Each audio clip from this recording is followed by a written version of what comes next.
evening, my darling batlings, and happy New Year's Eve to one and all. Hello there, Iron. Thank you for the sub, Timo. You are not on a streak. You have only been subbed for 1 month in a row right now, but you have been subbed for 4 months total, so the streak is just beginning. I have to be that guy. I have to. I'm doing well. Done to streak. I'm certain I'll do some more. I'd be honored if you didn't do any more streaking. Yeah, I'm not allowed to. Not since the accident. How's everyone doing this evening? I'm doing well. Nico is not here with us tonight because, without going into too much detail for privacy matters, he is currently he's currently hospitalized. He's stable. We're listening to Lulu for any updates she can give us. Just everyone send your best wishes towards him for a speedy recovery. Our hearts and love to you, Nico. Come back to us soon and healthy. And that's an order. I need you, master. Yes. I have a sore throat and French onion soup. That sounds actually like a good combination, Timo. Soup is good for a sore throat. Yeah, look, I'm all for soup with a sore throat, but French onion, never cared for that shit. I've never cared for French onion either, but I've still got some soup that I need to try. I have cream of potato soup that I still haven't tried yet because it calls for milk to make it, and I'm not sure if I have any milk. Yes. I have Skittles. And also, I don't mean to alarm you, Ari, but you have a creepypasta on your forehead. Not creepypasta, copypasta. Copypasta. That's copypasta. Creepypasta gets its name from copypasta. The point is, I don't mean to alarm you. But yeah, there's a Vaporeon on your head. Yes, I have a Vaporeon on my head. I came across her recently. She has been adopted into the castle. She is not to be looted, and her name is. A name for her. Oh, I have a name for her. Her name is Ravioli. Aw. That way, I can say ravioli, ravioli. Don't loot the ravioli. That works. So I have a very important question to ask that may solve all of our problems. Yes? Oh, no. When has it ever come up that you've needed to actually say ravioli, ravioli, don't loot the ravioli? No, it's just a play on two things. First of all, from SpongeBob, which is where the phrase originates. Ravioli, ravioli, don't... I wanted to see where the hand would hit. Sorry.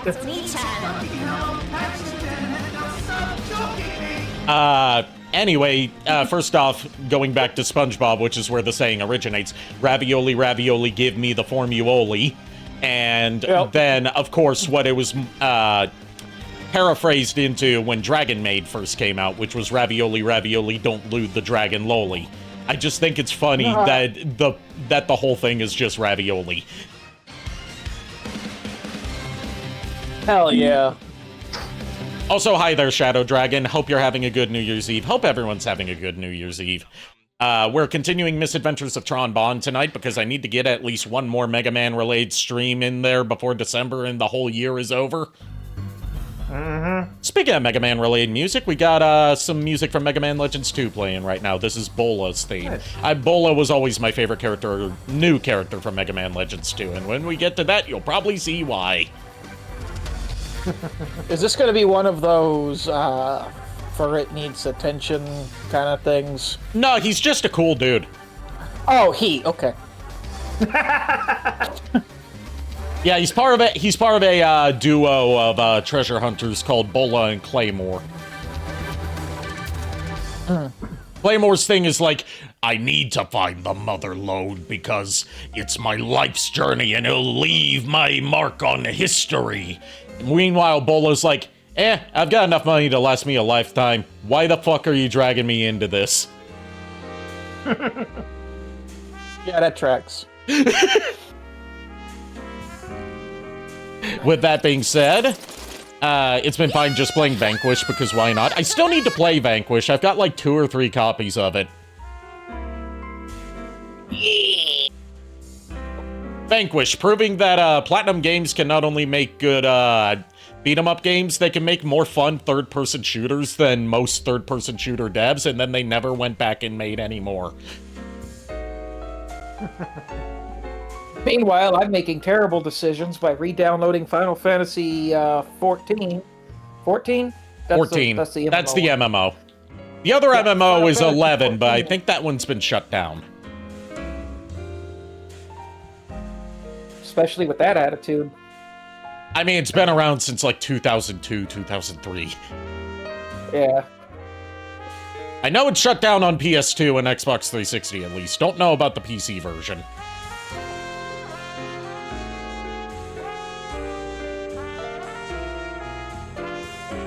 XI still exists? Okay. Final Fantasy XI outlasting so many other MMORPGs like Toontown and City of Heroes. Rest in peace, Matrix Online. We barely cared about you. Star Trek Online too. Oh, Star Trek Online's still around. Yeah, but no one ever cared about it.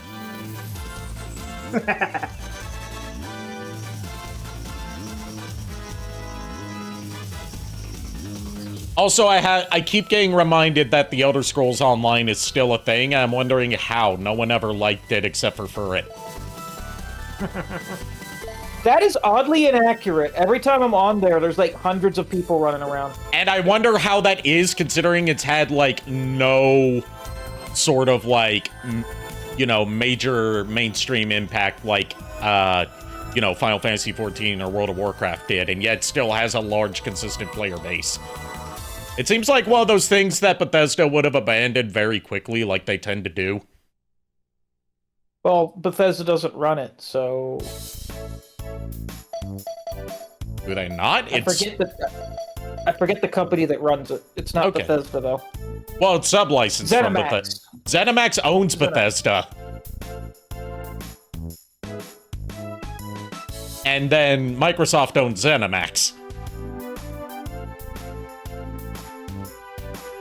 I don't like the way 15 is pelvic thrusting towards Tron Bonne. I have to show, since Furret was not here for, the first stream of this, I need to show him the cute outfit that Tron has in the lab. Eh?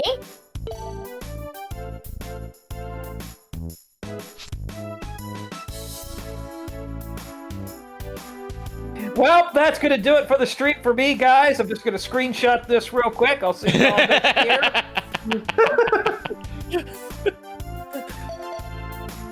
Yes, it's an adorable outfit for her. It's like the only other, like, canon alt outfit that she has. What about the gym? The gym doesn't give her an outfit. The gym is where you train serve bots. Oh. Yeah, we don't get, like, a, you know, like, tight pants and sports bra Tron Bonne. We don't get, like, a Zentreya workout gear, Tron Bonne.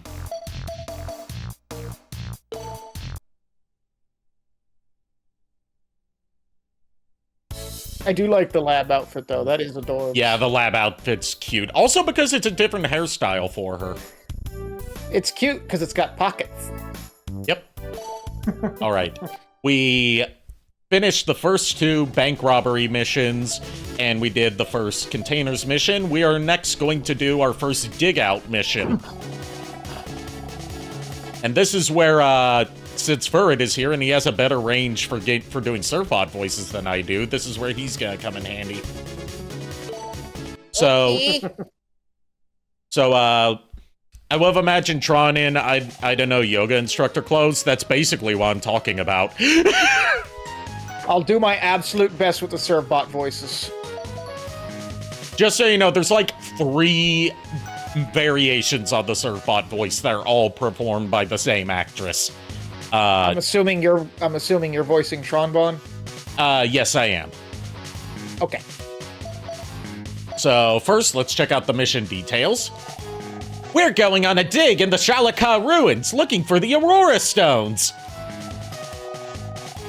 Dig? Ruins? You mean like underground, Miss Tron? That's right. It's as big as a city, all underground. According to the information our scout brought back, there's all sorts of traps all over the ruins, so we'll have to be extra careful. Yes, Miss Tron. We'll be careful and stay close to you. No, you won't. I'm staying here.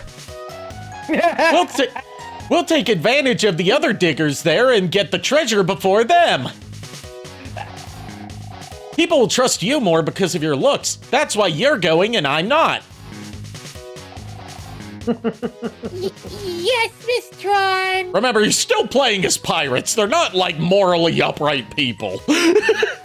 I'm sorry, but no, you're not. I'm staying here. That is such a fucking robotic move.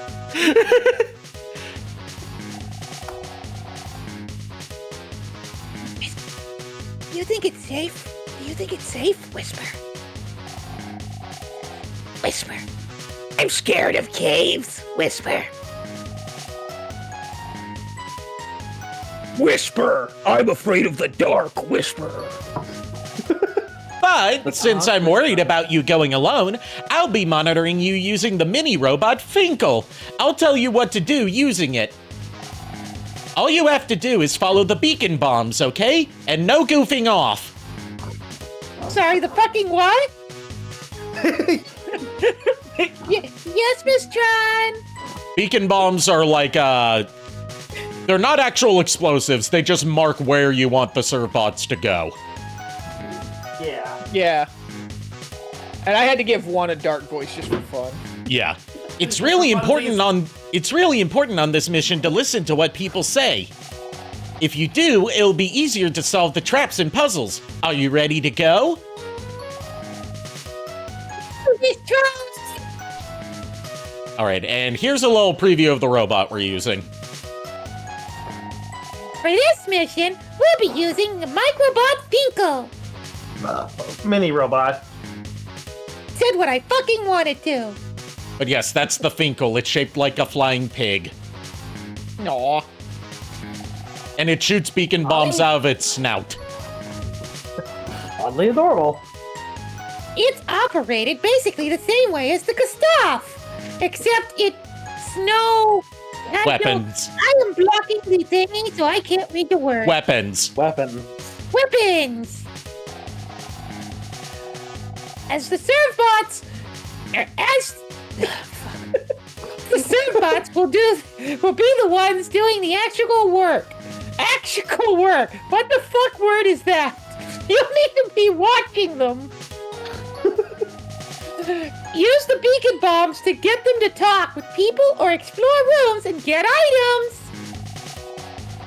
Miss Tron will explain the other rules for this mission once we get to the Ruins. ruins. Now take it from the top. I'm fucking good. All right, time to go on our first dig out. Caves aren't scary, it's what's in them that might be scary, says Iron. The Misadventures of Tron. No. That's what it said to me because we're all blocking the rest of the text. What's a dig out? Well, first you'll have to talk to a digger and get some information. Information, right? Miss Tron, you can't say that word. Okay then, follow me. You've at least got to say digga. The finger is basically controlled the same way as the Gustav. If you press the square button while holding down the R2 button, you can fire a beacon bomb. If you press just the square button, you can make the Finkel ram something. If you fire a beacon God, you can't just say that! bomb, check out where you fired it at, right? That's right. And if there's a person there, talk to him or her. I just like to think they have a voice bank of Tron Bonne's voice that they use every once in a while the audio is corrupted, says Timo. I'll be right there with you.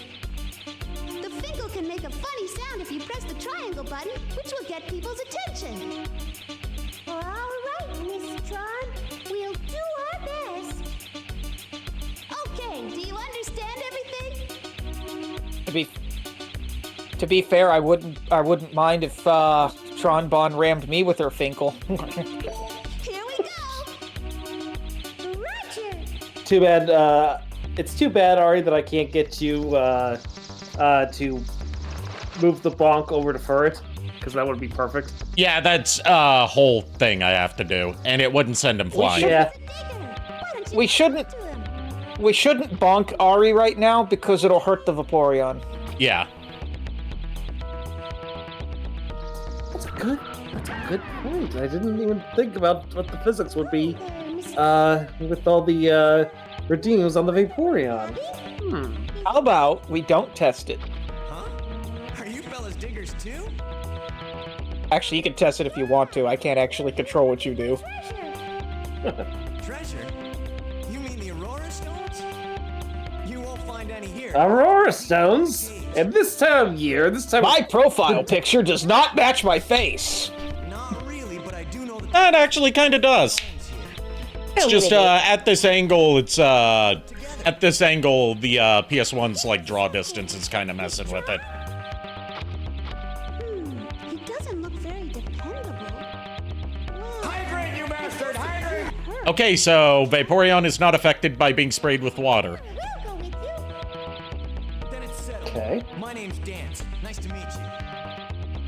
Still Hydra. No, the fuck your name is not.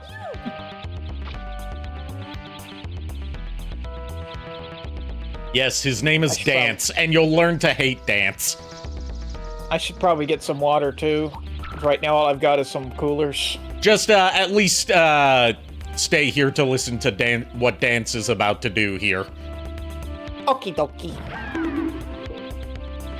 Miss Tron, it looks like there was a cave in here. You're right. We need something that can drill a hole if we want to keep going on. A cave-in, huh? I've got just the thing. This, my Ultra Dynamite. If we use this, Dynamite? What the fuck, Timo? You had the point saved up. Yeah, I just did not expect hearing that. I'm looking at something else and I hear that come through. I was like, ow, my ears! my Ultra Dynamite is amazing stuff. Let's leave for now. I'll make a drilling machine and we can come back later, all right? Yes, Dance wanted to use Ultra Dynamite to clear out some rubble All right. in a cave. Say so. Really wanted to use my dynamite. So what you're saying is he has an explosive personality. I'd say, I don't have a pun. He's a dumbass. But can he dance? That's what Iron asked, and you know what? I don't think he can. He's probably got 2 left feet. I mean, simple solution to find out. Just shoot him at his feet. He'll dance one way or the other. Also, I don't know if either of you heard this, but while I was at the corner shop to get something for dinner tonight, this is hilarious. Apparently, a bank in Germany ended up getting robbed, and the thieves actually decided to rob the place old school style by digging into the vault. Awesome. It's like something out of like a 1930s comedy. Yeah, right. No. It's just it's straight up a Henry Stickmin thing. Come on, let's keep moving. Okay, so I went to go get water and I came back with a raspberry Kringle. A raspberry Pringle? A raspberry Kringle. Okay, look. Whatever you do with the Pringles is your business, but I do not care for raspberry. Know this. Well, first of all, it's a Kringle, not a Pringle. Can you speak up? Can't quite hear you. Oh boy, we get to watch Dance try to disarm a trap. Please tell me he dies a horrible, horrible death. He doesn't die, but he does get beaten up by the trap. There's probably plenty of them down here. This may be the single greatest night of my life. Get past this, then you're not worthy of being Dance! Damn it! You can't just say that to people!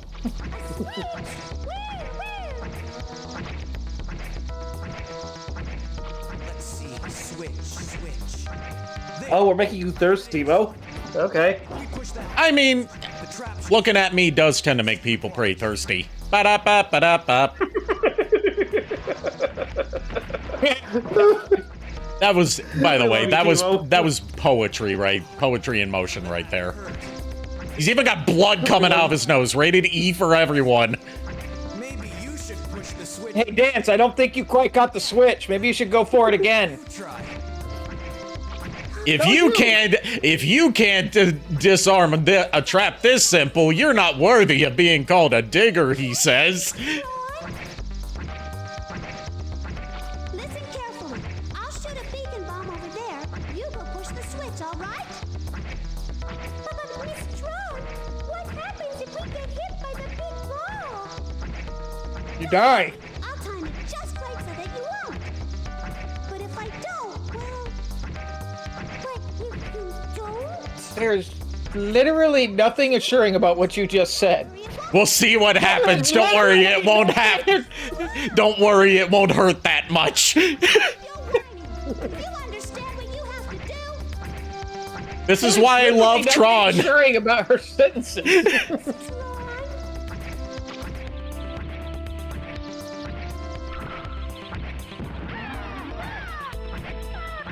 You missed. I didn't miss, they just didn't make it in time. Now we can This is why the dig out missions are so fun. You get to see the surfbots get injured in so many ways. You did it. Now you know how to deal with traps, right? This is going to be a long day. Aw. Now what's down here except for bats? The whittle backflip was cute. Bats? Bats? In this economy?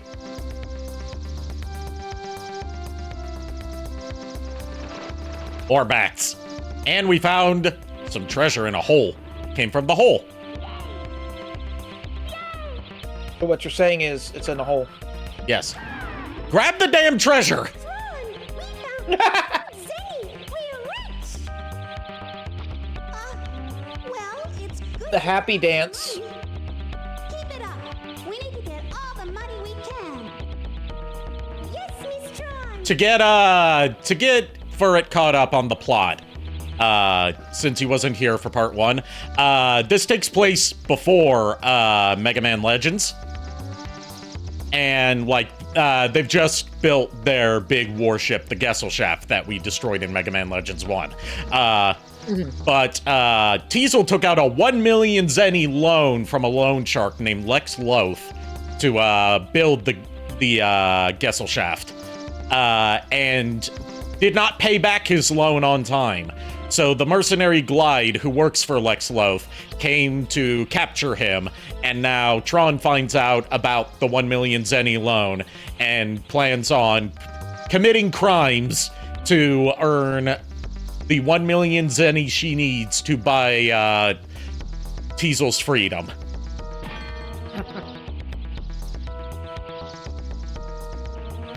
Whoa, wait! It's a fire trap. Are we gonna see him catch on fire? Cap, if you're not careful, This can only end in laughter and happiness. I see. What should we do? well, this trap should also have a Don't mess with loan sharks. Agreed. So all we have to do is find Yeah, no, it, right? those fuckers. Yeah. I bravely volunteer for Dance to go. Or let's look for that switch. Yes, sir. Find the switch. That just sounds like a conversation that would happen in our D&D group. Yep. Someone has to push the switch.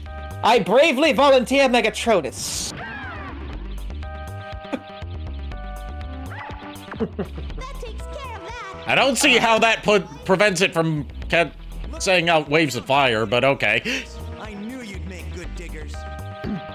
And I bravely volunteer Riku to join me. And he grabs her by the back of her collar. No, darling, no, put me down. Throws her at the switch.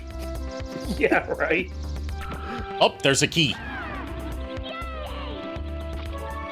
Better.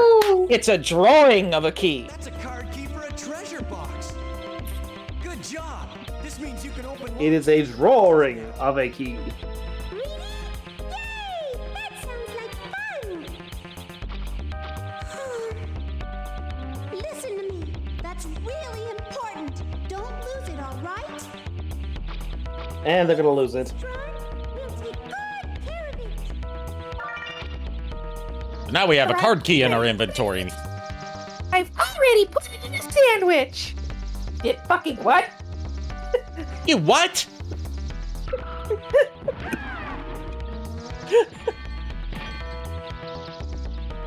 Oh yeah, next time I see Dance, I need to show you a thing. I need to show you a thing that you can do. Tron, look! It's a treasure box. Can we use the card? I'm sorry, the happy dance is adorable as fuck. Yes, it is. All right, here we go. What's inside the box? It's a mimic! Miss Tron, look at what was inside. An e-bottle, #1. Great! I can use it to recharge the Finkel's energy. Then you imagine the end result of the force volunteering. It's just a we'll be right back screen. We'll be right back screen from Eric Andre. Dun dun dun dun dun dun. Oh god. I can actually see that, honestly. All right, you can do this with every NPC in the dig outs.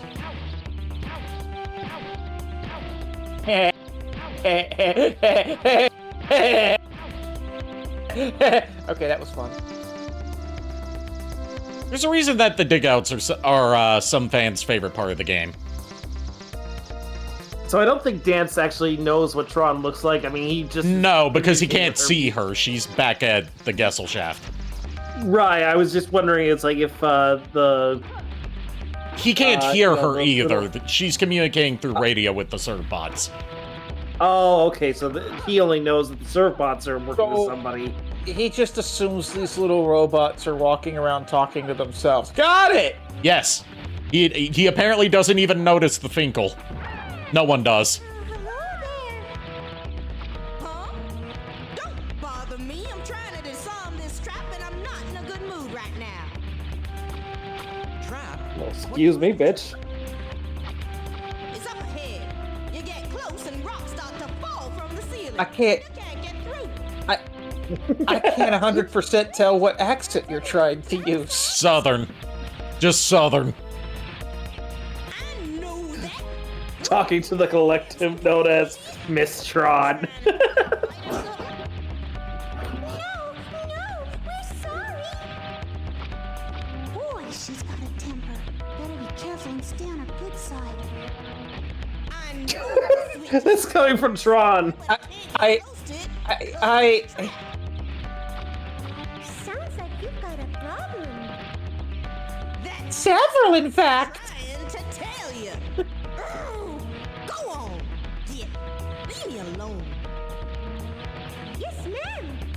I like how go on and get are the two idioms that they bothered to spell out, but her saying ah and other southern idioms were not spelled out thusly.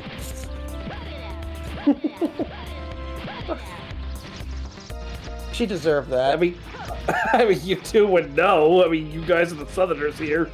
Yep, go on get is one of the most Southern things you can say. Yep. Yep. But like I said, I like how they actually spelled out the idiom for it, but all the other idioms she spoke, they didn't. They couldn't be arsed. I was going to say, that's not an idiom. Hey, who you calling an idiom? Both of you. And myself. Good. Be careful not to lose it. We will.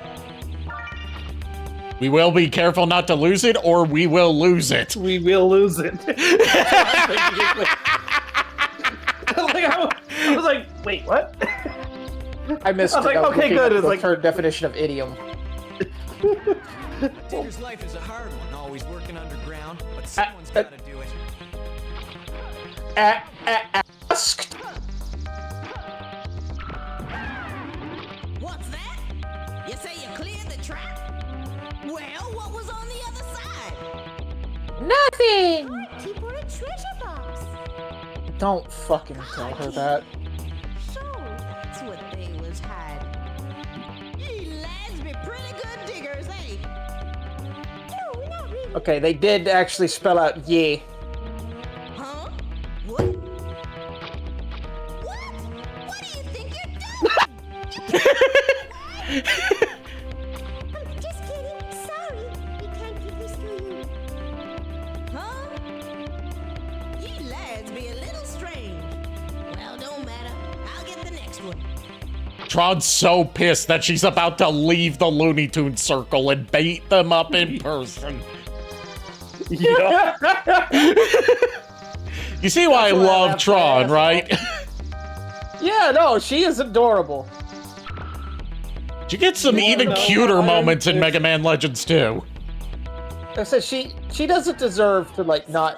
She doesn't deserve to be a villain. Box. She deserves a happy ending. Use the card Yeah. to open it. With Mega Man.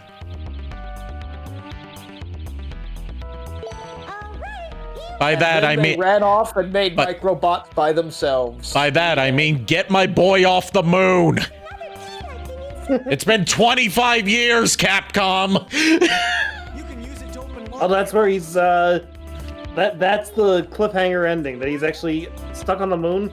Yes. Of course it's important. You better not lose it, or you'll all be in a... I mean, Well, great, to be I fair, didn't- they are. Oh, sorry. Yes. I was just gonna say that I don't know.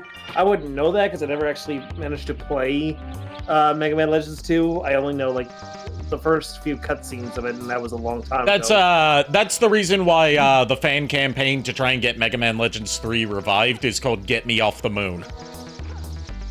To be fair, they are finally doing like Mega Man. I guess this would be 12. Yeah, this is 12. They're just not calling it 12. Yeah, they are finally doing Mega Man 12. So who knows if it's like super successful? Maybe they'll finally say fuck it. I don't want to get my hopes up. I've already been burned too many times and had the whole like, oh, Mega Man's back for real. So, just kidding. You have to wait another decade for the next game to come out. We've done that twice now. Because by the time Mega Man Dual Override comes out, it will have been 10 years since Mega Man 11 was first revealed. And 9 years since Mega Man 11 came out. Yeah, they did say they want to start prioritizing Mega Man and Resident Evil. So we'll see what they do with that. Yeah, the thing is, They've they been say they've prioritizing been Resident saying Evil for that like every year for the past almost 10 years that they have that Mega Man's going to be one of the pillars of their company, and that they have and that they're working out how to expand on it and all that stuff in the years coming. And then whenever the follow-up in the investor meeting after they say that is, so what's your plans for Mega Man? They say we don't have any right now.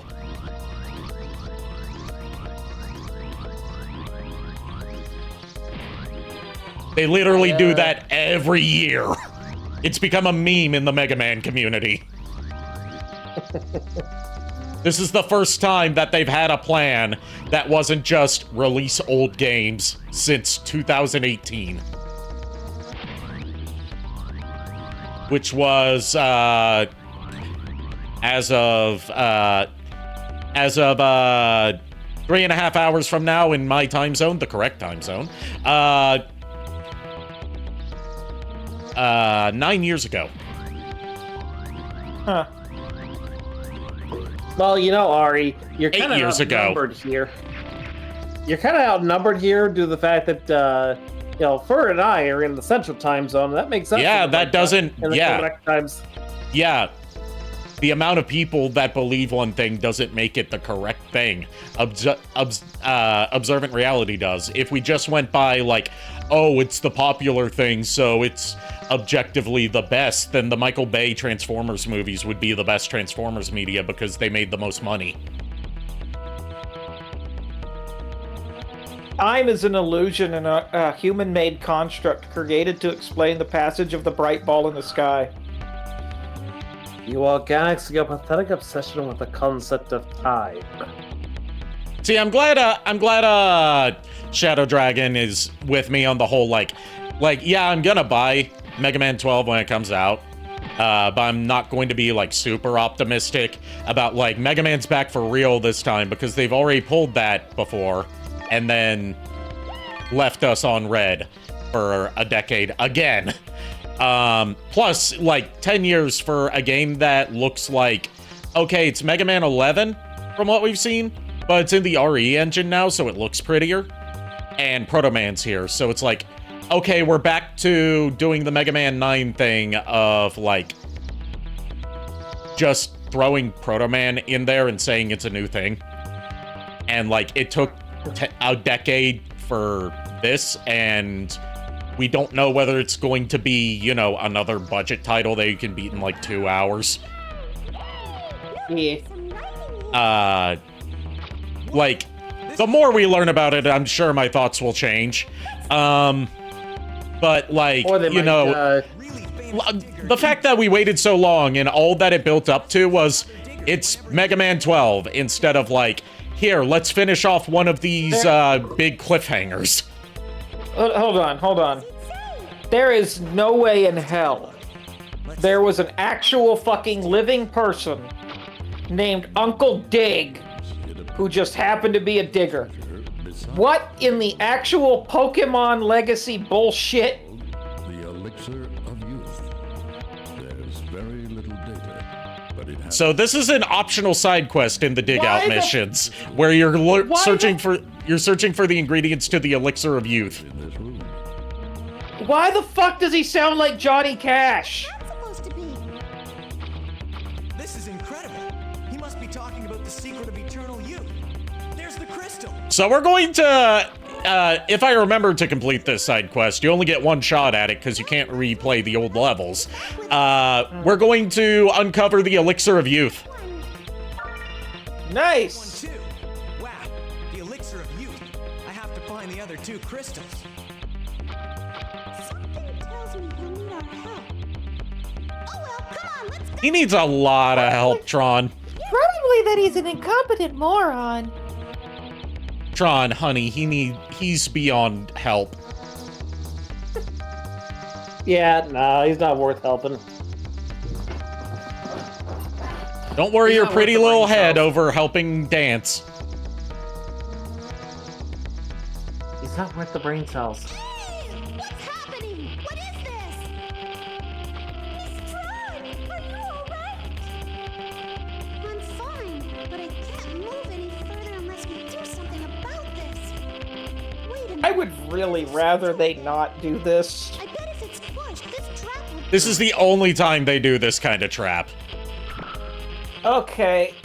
I'm gonna look away from the screen. It's over. Oh, it stopped. Okay. I was starting to get dizzy. Yeah, we all were. Speak for yourself. Fine, just a little surprised is all. Come on, let's keep going. Well, la-dee-da, mister, I don't suffer from motion sickness. I seriously do. I seriously do. It's part of the reason I can't ride roller coasters, that and my fear of heights. And it's part of why I don't do Yeah. much VR stuff. Fair. Miss Tron, the door's locked. Well, look at you, Mr. Fancy Physics don't affect me like they affect normal people. Use the key. I wonder what's inside. What do you mean normal people? But, oh, they have to form a human ladder to open the door. Aww. Ready to see what a boss fight with these kind of mechanics is like? Oh, Lord.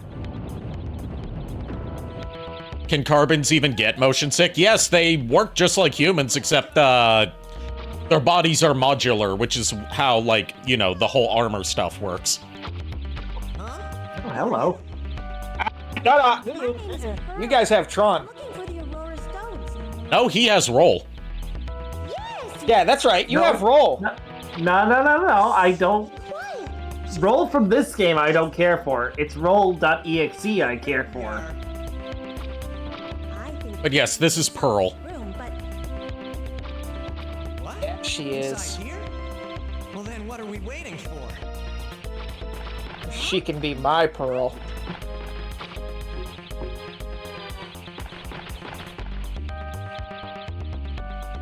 We're in trouble. Use your big people words. It's a big one. I mean, really big. Can I That finish? those aren't your big people words. I was going to tell you that it sounds like there might be a reaper bot in there. This guy is even dumber than he looks. And he looks pretty dumb to begin with. Tron, do we have to? What if it's a really Lies. scary reaper bot? We don't like reaper bots.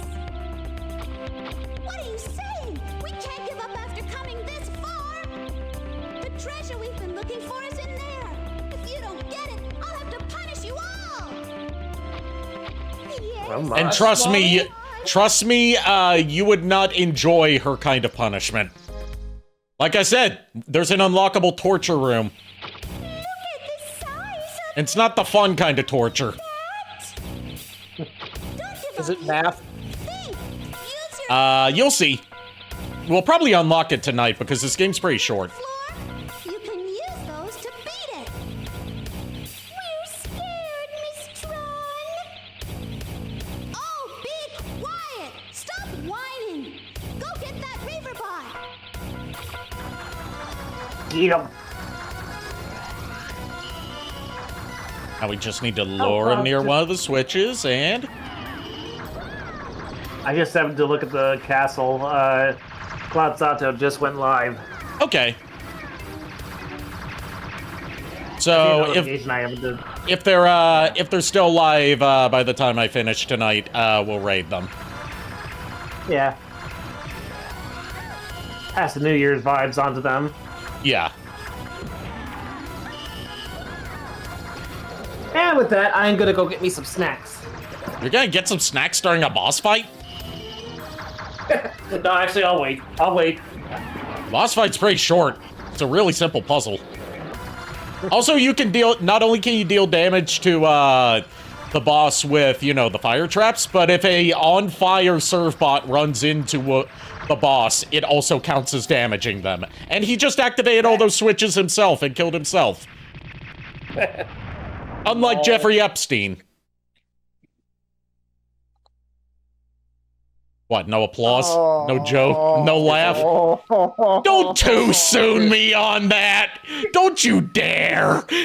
You're not Seriously? being too soon. Seriously, though, release the files. Oh, part of them have been released and they're not looking good. That's all I'll say about that. Yep. Now I will be back to after I get me snacks. So we got the first What, you're gonna Aurora miss the Stone. cutscene with the crystal? It's a giant refractor. He'll be able to hear it. So this is an Aurora Stone. From the color and size, it's probably worth 50,000. Aurora Stone! In this part of the, or in this time of year, in this part of the country, localized entirely in this Reaver Cave. Yes. Let me take care of that. Pearl's like, that's real pretty. Would you let me have it? Gee, thanks. That's nice of you. What are you doing? Oh, what am I supposed to do with you? Don't give that to her. Put it away somewhere safe. Yes, Miss Tron. I'm sorry, but we can't let you have it. It's all right. I was just asking. That's all. Aww. Well, it looks like you beat me to it this time, my little friends. Considering apparently their idea of redation was black text on a black background. Redaction, yeah.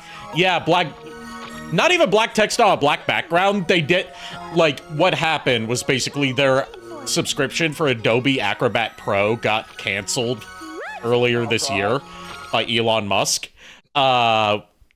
So they lost the ability to like permanently redact stuff in Adobe Acrobat when making the PDFs for the files they released.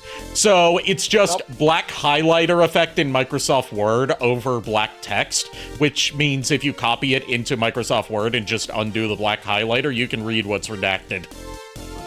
Yup. And it ain't looking good. That's all we're gonna say. Yeah. Ugh, I'm back. No snacks, Welcome back. Unfortunately. All right. We got Serpbot stuff going on. This is just stuff they say at the end of every mission. Oh my god, can the aliens come any sooner? Have you tried working the shaft? Ari! With that, we're gonna go ahead and end here before we get in any more trouble.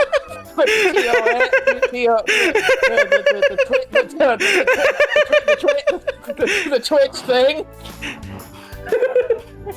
Shame on you, Ari. No, Shame on none of that! Shame on you! Shame on you!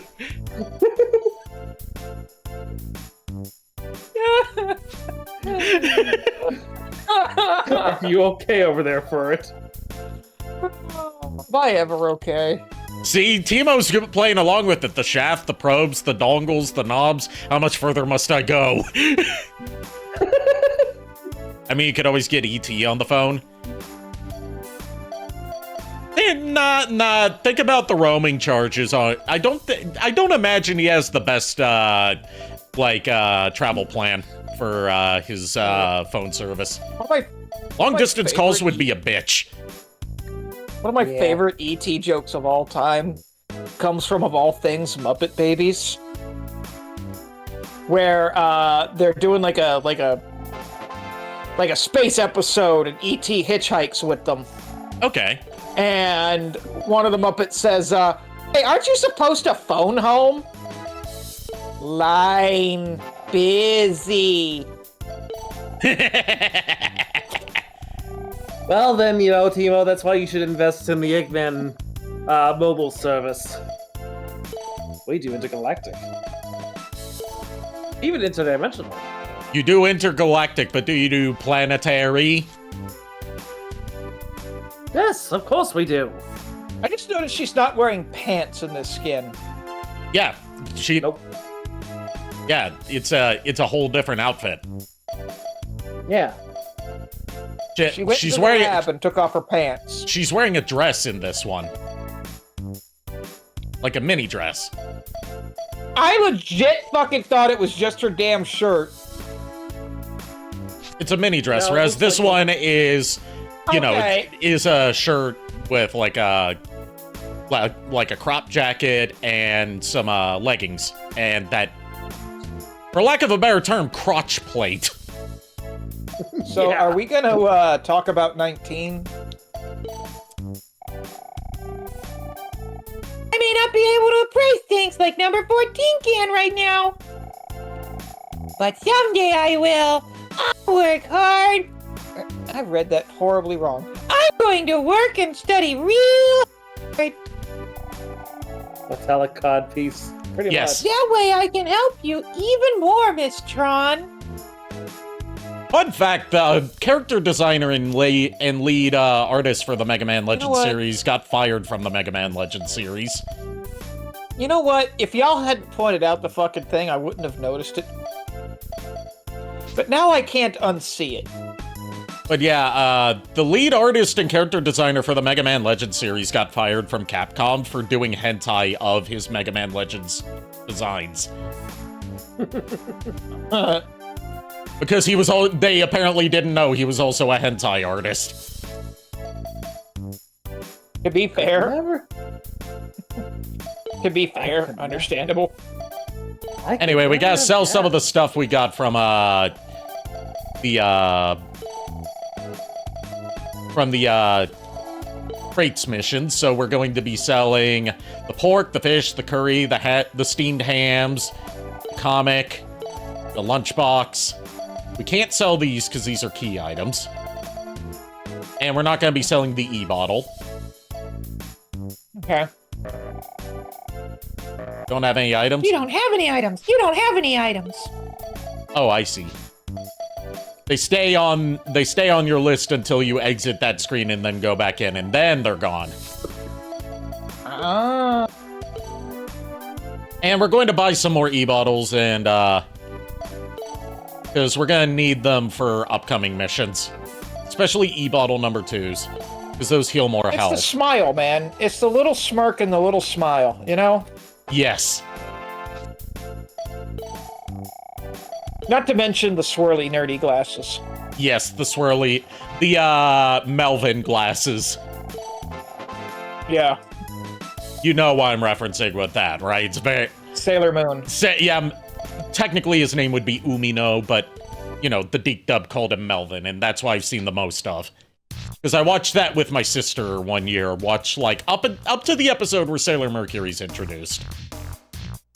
I watched the entire series. I had to find, like, one of those, like, you know, Kiss Anime style sites to find anything with the Deke dub.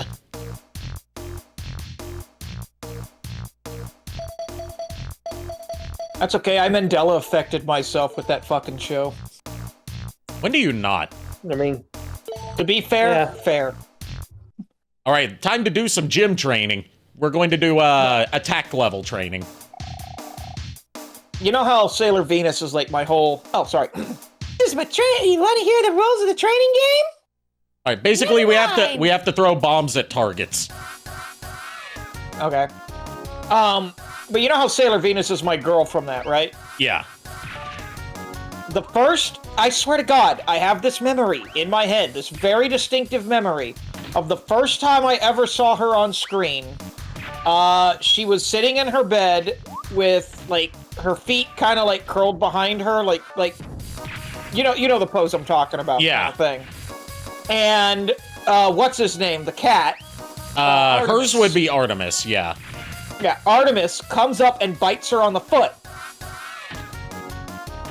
And for some reason, I have this distinct memory of that show, or of that scene, and just loving it because of her reaction to being bit on the foot and all of that stuff, and, you know, kicking him off the bed, and getting into, like, this whole thing about how she wants to impress a boy she liked, kind of deal.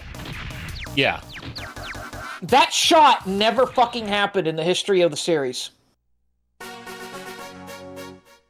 But I remember it so distinctly as being one of the reasons that I fell in love with Sailor Venus.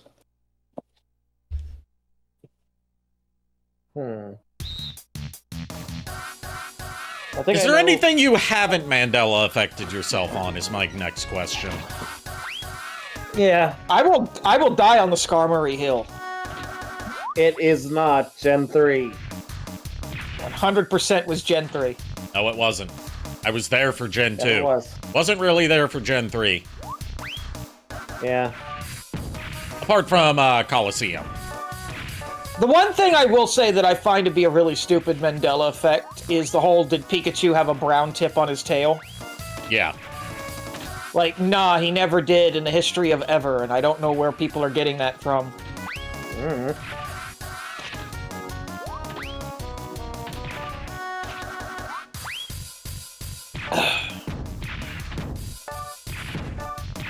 The one that does, like, the Skarmory one I do is, like, it's just a joke at this point, because I get it. It's just, yeah, fine, Gen 2. The one that still does actually legit fuck with me is, the whole Fruit of the Loom thing. Yeah. Because the image looks incomplete now. Yep. Like, I swear to God there was a cornucopia there, but nope, there never was. Like, Bird? Of course there never was. Like, legit, now that I look at Fruit of the Loom logo with the knowledge that there's no cornucopia there, not that I ever thought there was, it's just, like, it would make sense that there was, based on, you know, the image itself. It looks incomplete without a cornucopia being there to contain the fruit.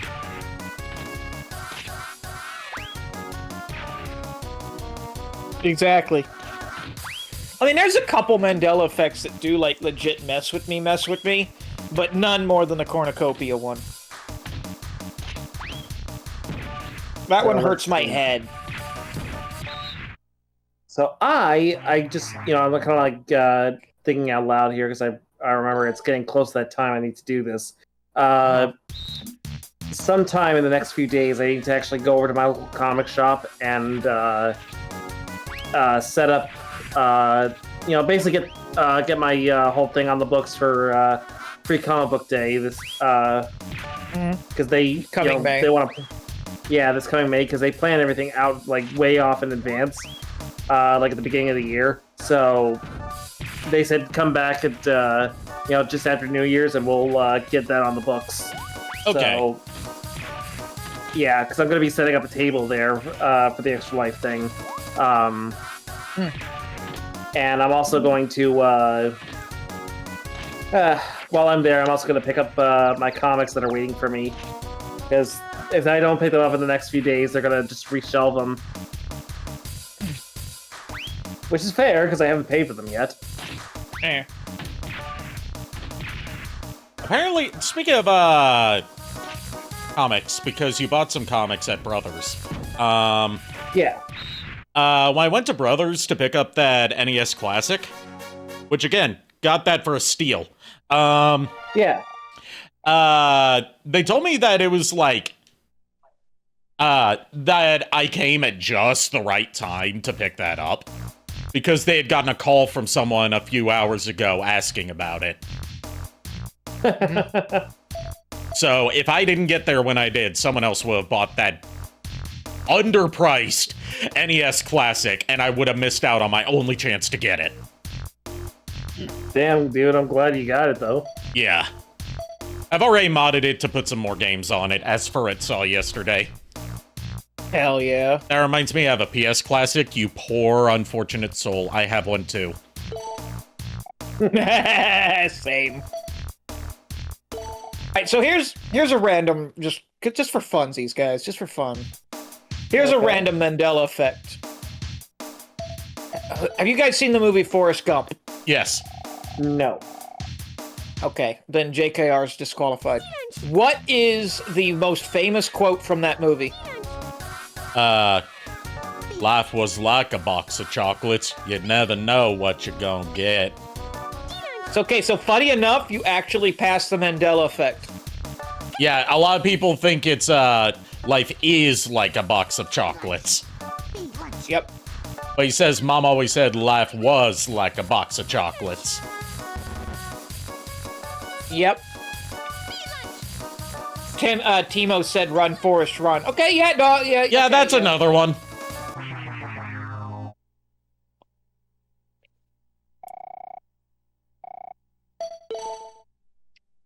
Another one that messes with people is there's a line from Empire Strikes Back that gets misquoted all the time. Well, there's several. the whole, The most infamous one being the I am your father scene. Yep, he never once actually utters that the way people think he does. Yeah, he doesn't say, Luke, Yeah, I am your everyone father. says- He says, no, I am your father. Yep. Yeah. It's because so many people over the years misquoted that, so, people started thinking that's what it was actually meant to be. Yep. The other one that fucks with people is the line, hello, Clarice, is never actually uttered once in the entirety of the entire Hannibal series. That's correct. It's not said in the books, it's not said in the movies, it's just never said. And no one knows where the fuck it came from.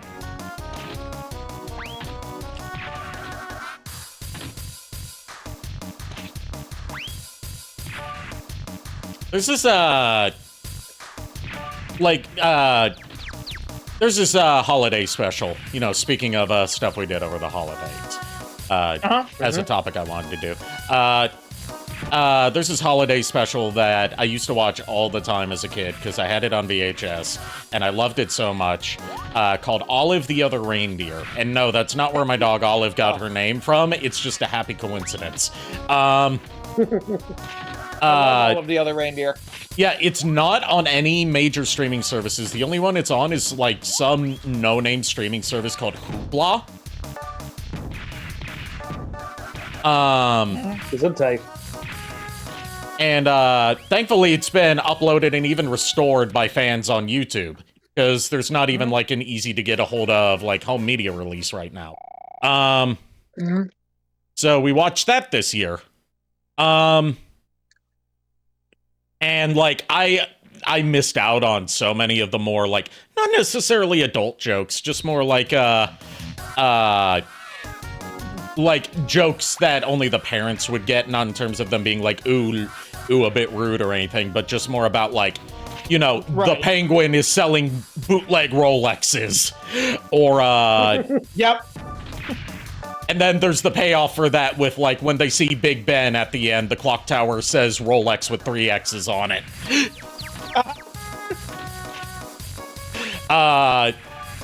And it was a whole nother experience, you know, seeing it with my knowledge of these things now. Yeah. My joke. Go ahead.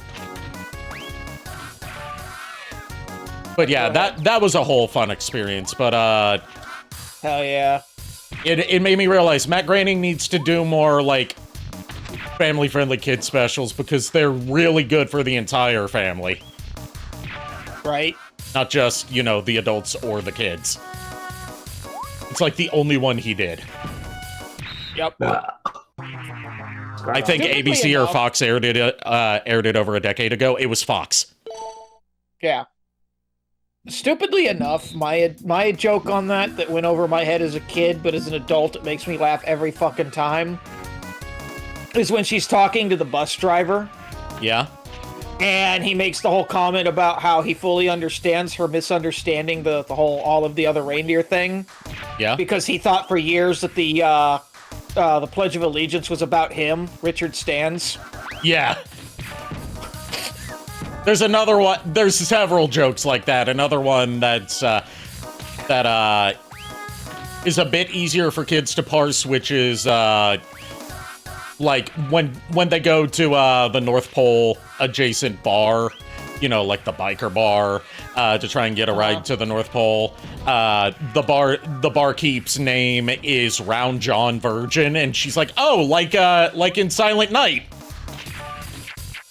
Yep.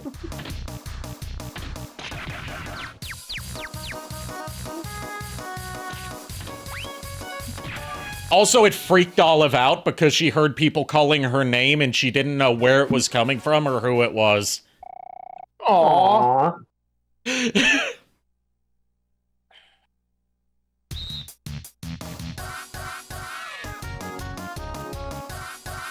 But, like, an interesting thing about that movie is, like, you look at its animation style, and it looks like, you know, kind of South Park-ish, right? Where it's, you know, where it looks like paper cutouts, but those are actually fully 3D models.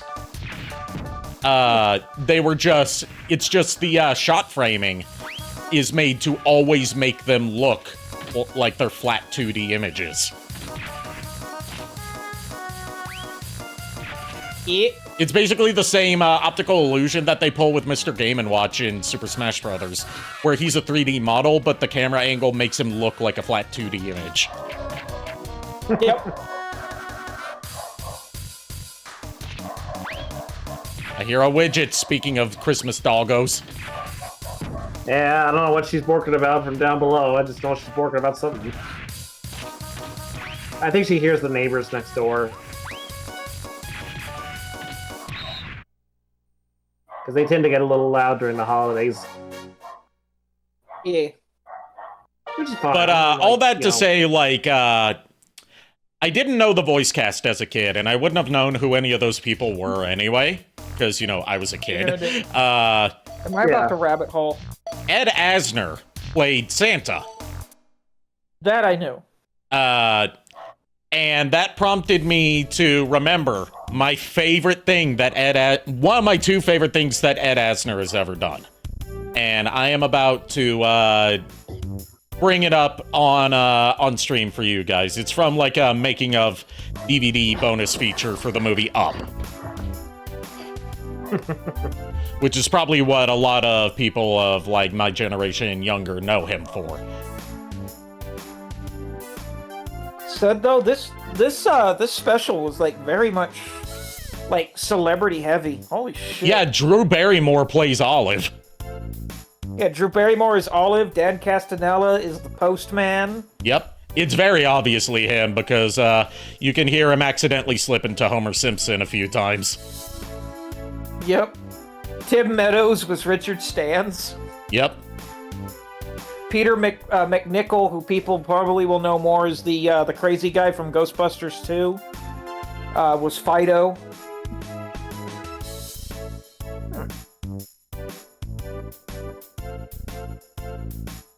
Let's see, window capture at existing. Funny enough, Peter McNichol was also the only celebrity guest star in the Looney Tunes movie that came out earlier this year. The one that I showed you when I was down there, JKR. Or I say down there, up like here? you're not above me. Yeah. Yeah, I'm above you. Yeah, he was the voice of the alien. All right. Anywho. Just let me mute the capture card audio for a sec.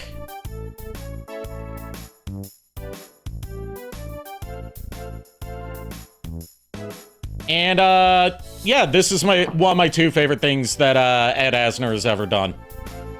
And I'm not providing context. Because context could not improve or ruin this. You guys ready? Yes. Yep.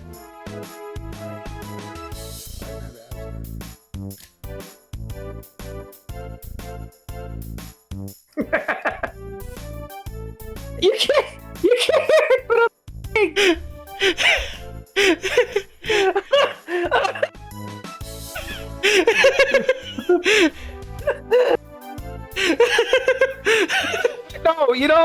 No, I'm Ed please Asner.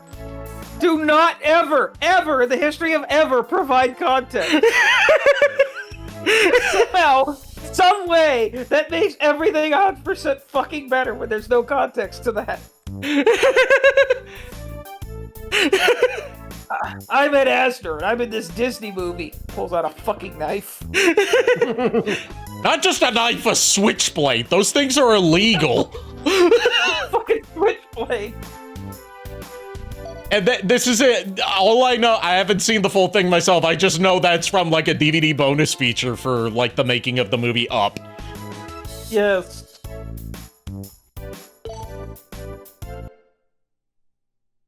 The other thing was like he did some voiceover for a documentary about how like the whole thing about trickle-down economics was a lie that was sold to the American public and how it only benefited the rich. And he used like, for his narration, he used the analogy of like trickle-down economics was more like piss trickling down on the working class. What the fuck? Oh God. And like Fox News tried to corner him and like, you know, get him to say something incriminating about his vulgar comparison in that movie, and like how dare he say bad things about trickle down economics, and they were really honing in on the piss analogy. And he's like, so you think it's okay to piss on people? And then the interviewer's like, you know, kind of befuddled and still trying to corner him. And he's like, well, you see what I mean? And then he just says, can I piss on you? I think both that clip before and what you just said calls for both of these. First of all,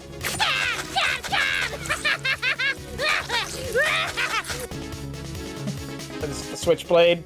Yeah. And also, I have several questions.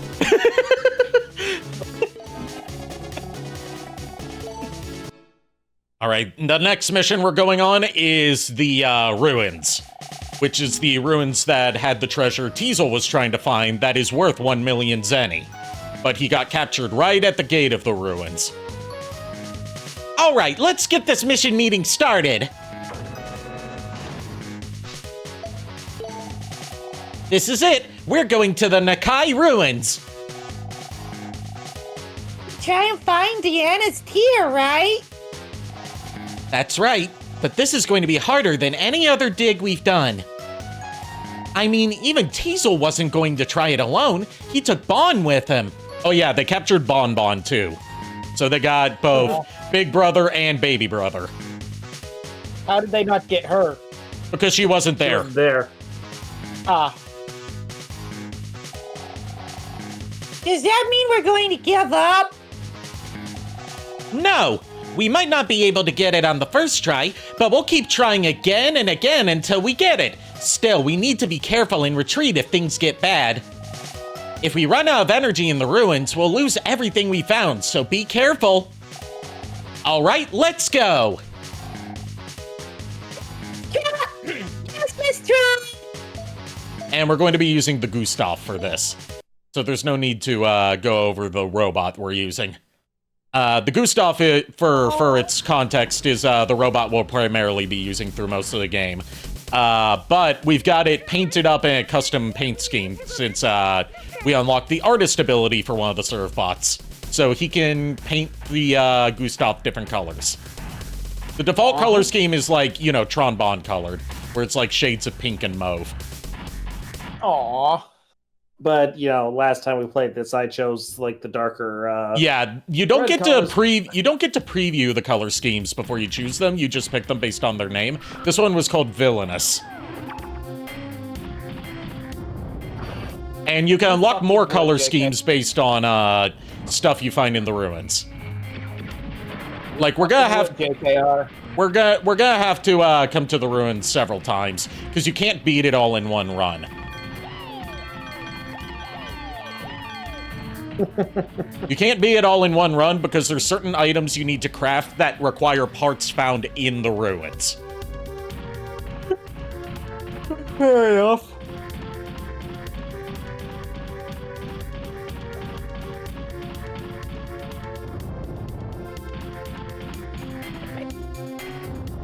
Yeah, the Ruins mission is probably the most, like, traditional Mega Man Legends that this game gets, given that it's, you know, about exploring ruins. yeah. Right.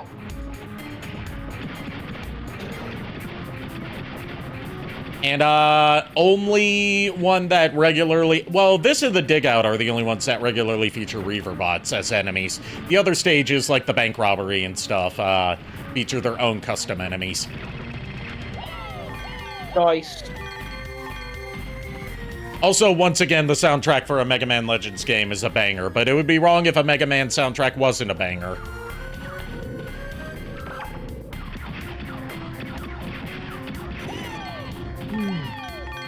And this is also where you need to be on the lookout for any nooks and crannies that you can send the serve bots into. Not just for, you know, money, but also for, items for crafting. Or, items... You said Nook. Or, items that you can, gift to certain serve bots to unlock new things. You said Nook. It's Nucula, dummy. The S is silent. Yeah, that's still one of my favorite Peter Griffin lines. You said nuclear. It's nuclear, dummy. The S is silent. That was the first episode of Family Guy I ever saw. It was, New Year's of one year when I was staying up, and caught it on Adult Swim.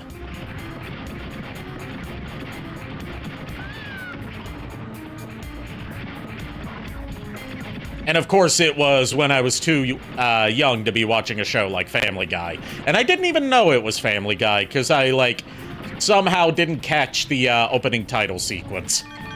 So I didn't know what show it was, I just thought it was funny. And I never knew what it was until I heard about Family Guy years later. They found a brain cube in the treasure box. Huh.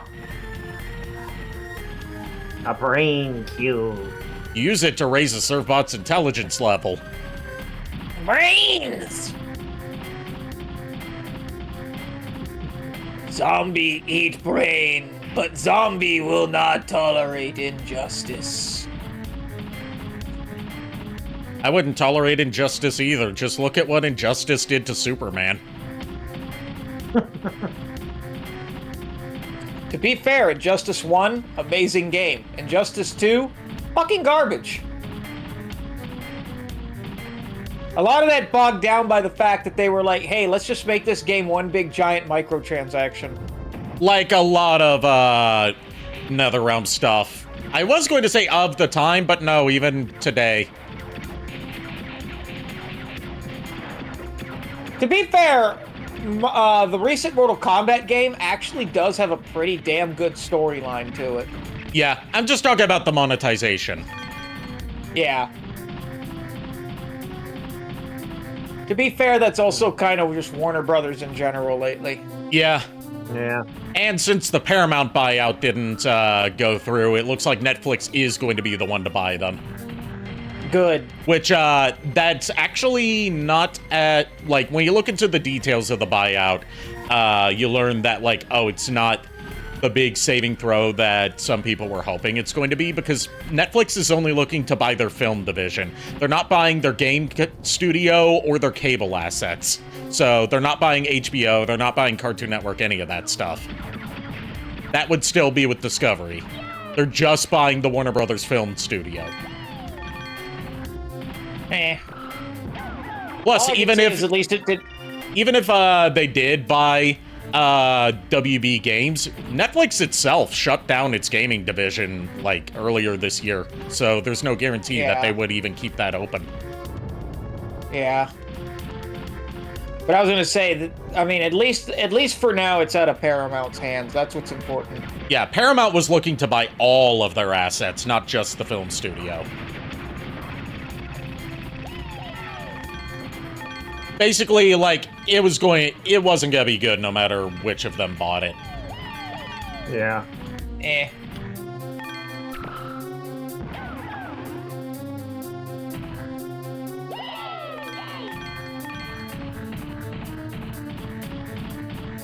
But the big worry that's going on for, like, Netflix buying out the film studio, at least, is Netflix doesn't like doing theatrical releases for properties that it owns. Yep. They like everything going straight to streaming, and they only do limited theatrical releases of, like, 2-week periods, so they can qualify for the Academy Awards. So, like, there's a worry that Warner Brothers movies might only get limited theatrical releases going forward if the buyout gets approved.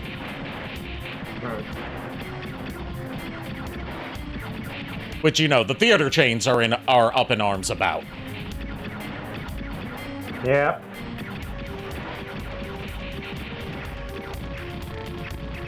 And as a former theater chain employee myself and a fan of the theater experience, you know, I don't want that to happen. Yep. Same.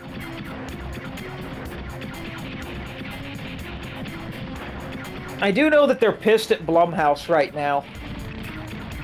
Who, Netflix or Warner Not Brothers? Netflix. The theater chains. Oh, the theater chains? Why come? Because Five Nights at Freddy's went to digital like 2 weeks after it was released. Like everything does nowadays? Why are they getting singled out? Well, like most things, it takes at least a month.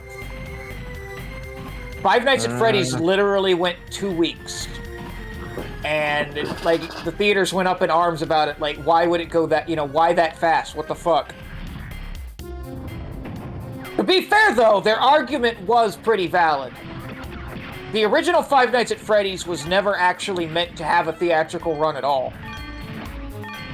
It was going to go straight to streaming. Yeah, Blumhouse has a partnership with Hulu for a lot of their movies, so they go straight to their streaming service. Yep.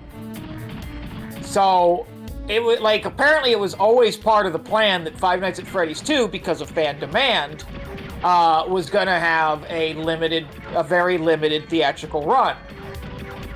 They just failed to say how limited. I'd rather short time over limited distribution in, like, what theaters it's in. Like, if I had to pick one kind of limited release, I'll take, like, you have a limited time to see it over you have a limited time to see it and it's only playing in, like, this specific theater chain and not even at all the theaters in that chain. I hated that so much in the 2000s when, like, any fucking anime movie would get, like, a limited release only in, like, select theaters, and it was never one of the theaters in my town, and if I wanted to go see it, which I never could, I would have to go, like, an hour and a half into the city to go see it. Oh. I will say I was shocked how fast, how long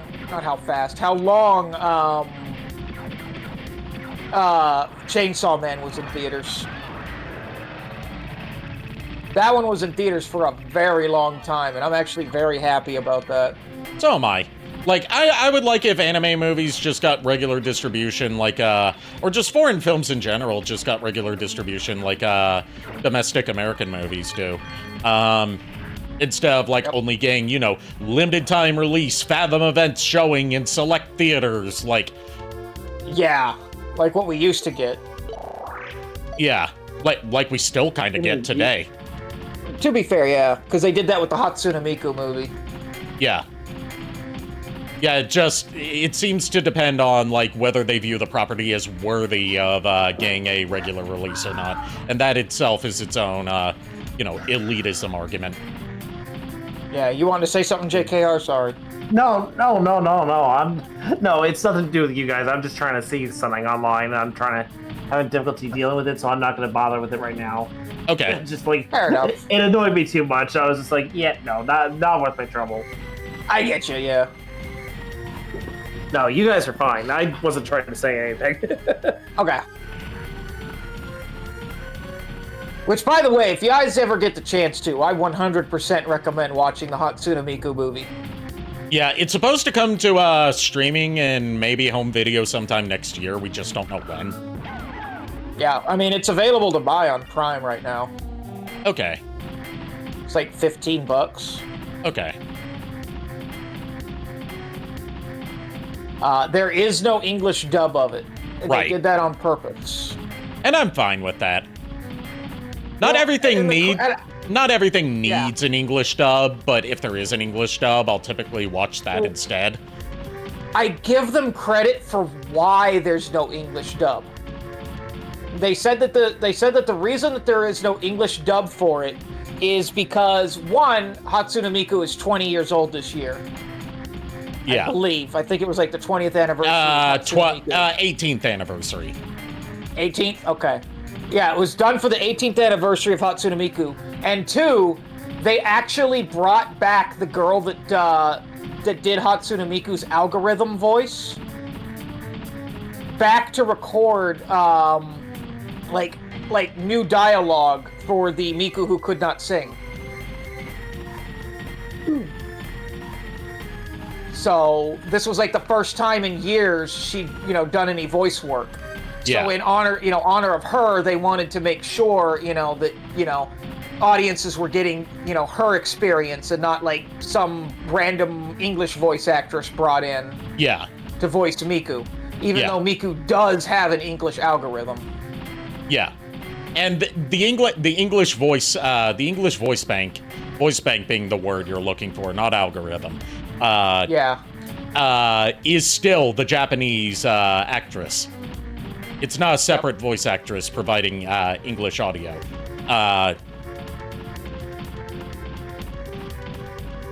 Yep, but they said that they will never do an English dub of the Hatsune Miku movie out of respect to her for getting to do that voice work after all these years. Yeah, and good on them. Like, there's a whole, discussion with pros and cons to it about whether foreign language movies need to be dubbed in English to get an English theatrical release. Because, so many people just don't like reading subtitles. Uh-huh. And, that was a big thing when Parasite won Best Picture at the Academy Awards. The director gave a speech about how, it proved that you don't need to have an English dub, and yes, subtitles are something people are willing to put up with if the story is engaging enough. Exactly.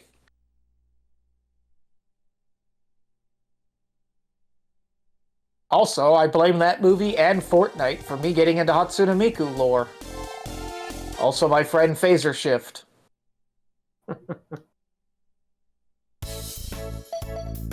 Right, now that we got some parts, we can develop some stuff at the lab. Phaser Shift, from the bottom of my heart, if somehow you ever watch this, fuck you. I kid. He knows, I kid. He also knows I'm more into Taito. We're getting number 32, the fireworks. Is this the one that Miles... No, his is 36. You'll be able to tell which one is 36, one, from the 36 above his head, and two, because he has a red headpiece instead of like a red bolt sticking out of his head instead of a gray one. Ah. You have to choose your favorite Surfbot to do some certain things in the game, and you do that by giving them red head parts. Is this a Surfbot speaking or her? That's a Surfbot. Okay. Exclamation mark! What's this? These works are linked together, so they'll go off together! Sequentially. Gesundheit! I could adapt the idea for use in building the Gatling gun I've designed. Actually, I want to have another go at that. Oh, Too late. You're late. All I need now is enough city to pay for the development costs. And we are going to go to number 31 and give him a pipe. Yo, I'd rather we didn't give one of these Surfbots the pipe. You cool with that? I'm cool with that. This is exactly what I've been looking for. I'll tell you when you're older. This is exactly what I've been looking for. It's just the right length and width. I'm out. To make the bazooka. Too fucking soon. Too fucking easy, I mean. Alright. It's just the right width. I bet too easy. It's just the right length to make the bazooka I designed. Now all I need is enough zenny to pay for the development cost. Hey, Pally, what you're really looking for is a bazooka. Oh god, if Igor got a bazooka. Miko would rage quit the campaign. Yep. Alright, it costs 100,000 zenny to develop the Gatling gun and 300,000 zenny to develop the bazooka.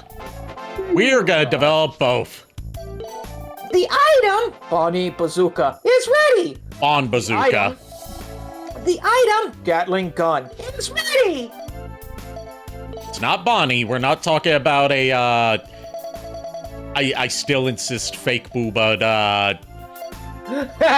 look, she had to have done some magic or something on that, okay? No one except, like, you know, Kaho Shibuya, Henri Okita, Fuko, and Hitomi Tanaka get that stack naturally. Especially Hitomi Tanaka. I'll be right back. My mom has asked me to go get widgets. She is going crazy over the fireworks. Okay. Varen, darling, you've really got to let it go. I'm not letting it go! I insist yours are the best, darling. And you still haven't done those massages I ordered you to do.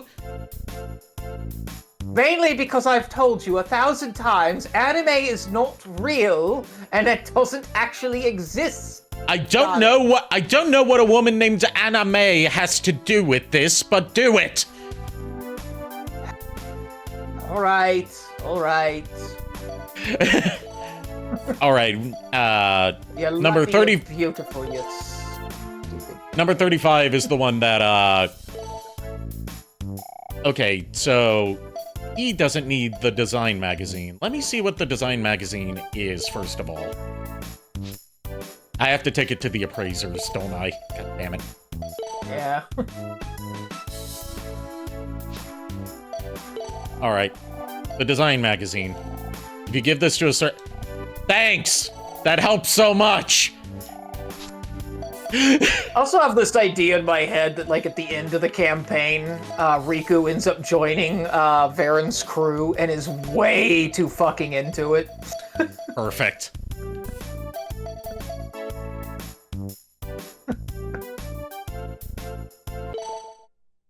By the way, this is Tron's room.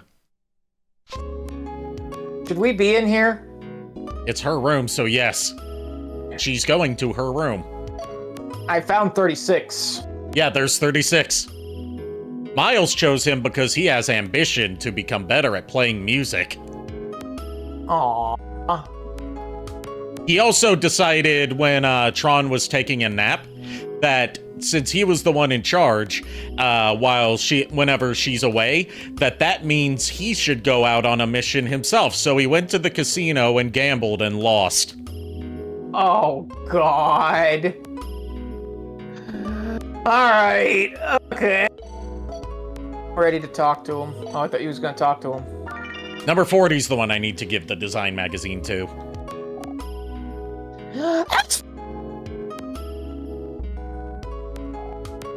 Huh? Quest. Number 40 gained the special skill design. Oh, no. Just look at these curtains. This won't do. We simply have to make them change right away. Or have to change them right away. So now number 40 is a design specialist. How does this help out? Not at all. But he has a unique skill now. Oh, God. One. Which one is this? Number 40 again. Okay. 1, 2, 3, 4, 5. 1, 2, 3, 4, 5. There was a discussion earlier where he was doing that, and he's like, I'm doing facial exercises so my skin stays young. And Tron was like, but you don't have skin. Oh, God! And number 40 was like, you should do them too so you stay looking young, Miss Tron. Oh! And number 40 was never seen again. There's actually a number 41, but it's only in the Japanese version. So, like, there was an accessory for the PS1 released only in Japan called the Pocket Station. It was, you know the Dreamcast memory cards that had a screen on them and that had buttons so you could play little mini games on them? Yeah. It was like that. It worked as a memory card, and it had, like, little mini games you could play on it. Certain Japanese versions of games also had functionality where you could unlock, like, extra stuff in them. And for Misadventures of Tron Bonne, if you loaded some data off of a demo CD included with a Japanese gaming magazine onto the Pocket Station, and then plugged it into Misadventures of Tron Bonne, you can unlock a secret Servbot number 41. Nice. And number 41 is canon, because there's a letter you get from one of the Servbots in Mega Man Legends 2 addressed to Mega Man, where they offer to let him join the Servbots as number 42.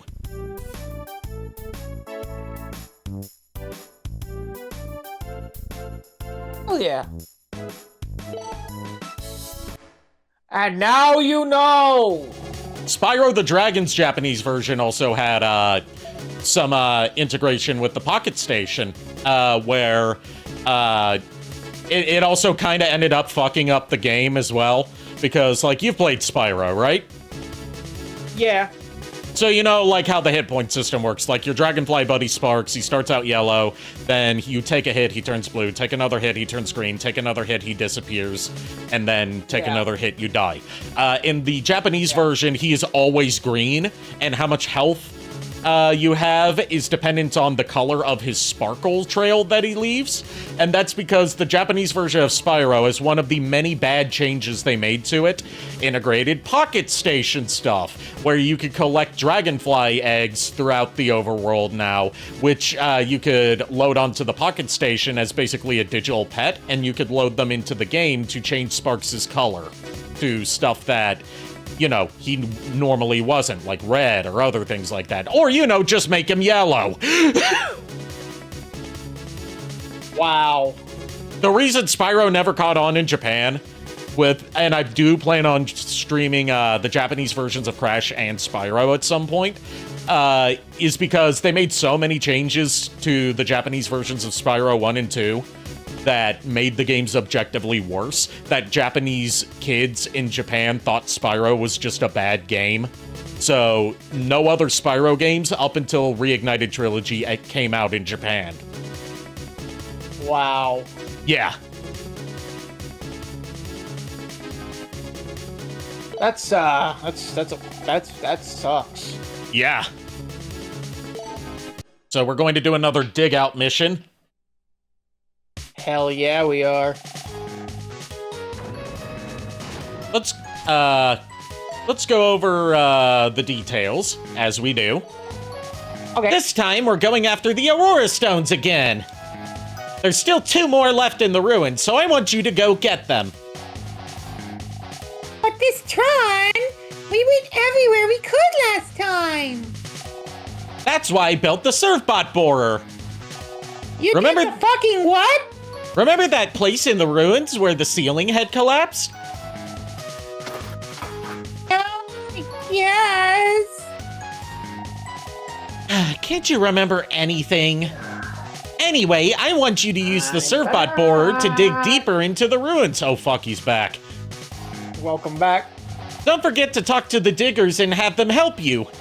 Just don't let them get to the treasure first. All right, get going. So we have a drill tank with us now. Yes, Oh, nice. Tron. Sorry, it was gone longer than I expected. My mom said that the snacks were ready.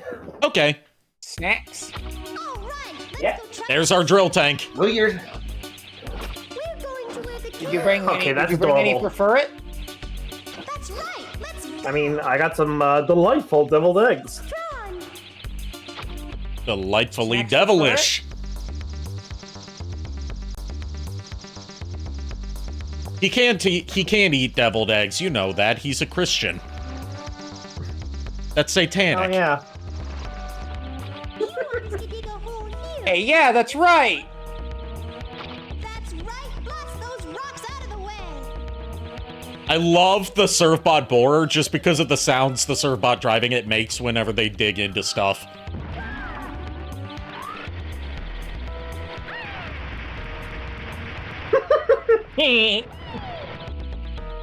The Surfbots are so adorable. You know why? Now you know why there's so many fucking plushes of them. But be ready.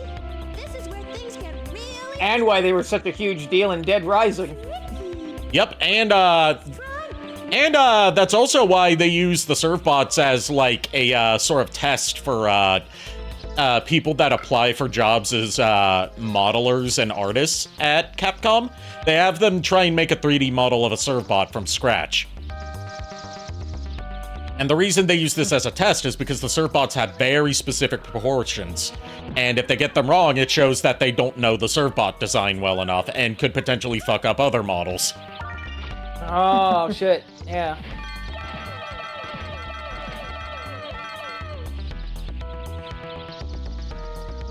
I don't think that was enough yays. I don't think they were excited enough, guys. Hey, hey guys, this is Bob at the studio recording booth. Could you give us a couple more yays, please? I don't think that was enough. My name's Zach. What are you looking for? Find anything? No, the fuck it isn't. He has a twin brother named Zig. I'm not making it up. Why don't you? I was gonna ask, is there a Zig? You can get through to the other side that way. Who are you and why are you voiced by Tails? And properly. Thank you. We're Surfbots. Nice to meet you.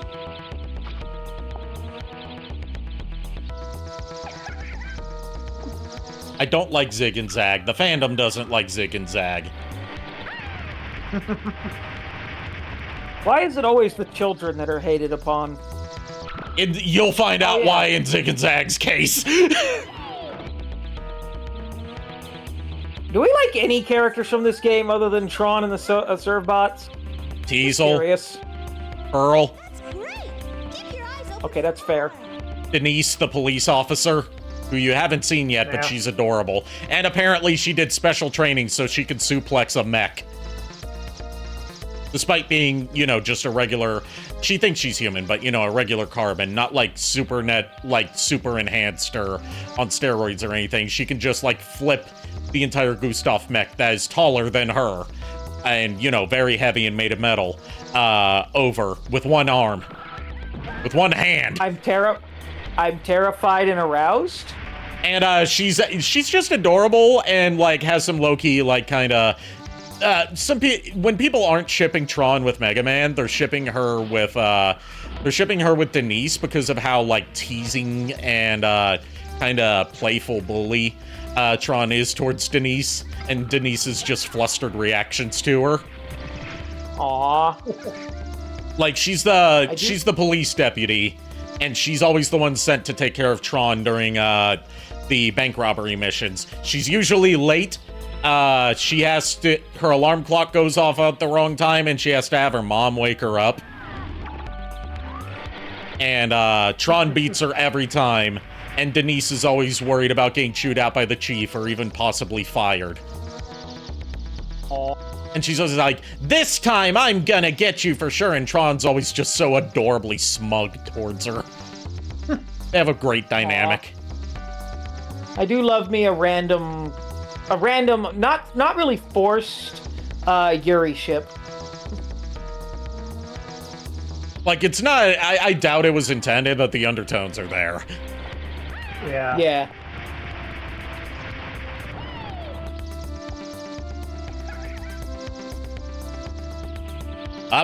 Speaking of Zig and Zag, there's Zig. My name's Zig. Have you met my brother Zag?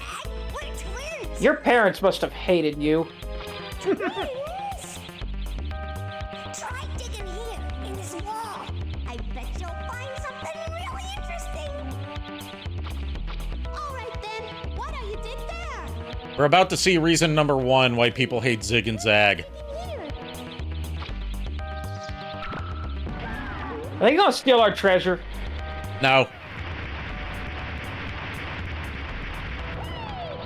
What's beyond this this collapsed wall? Oh, it's a Reaverbot nest!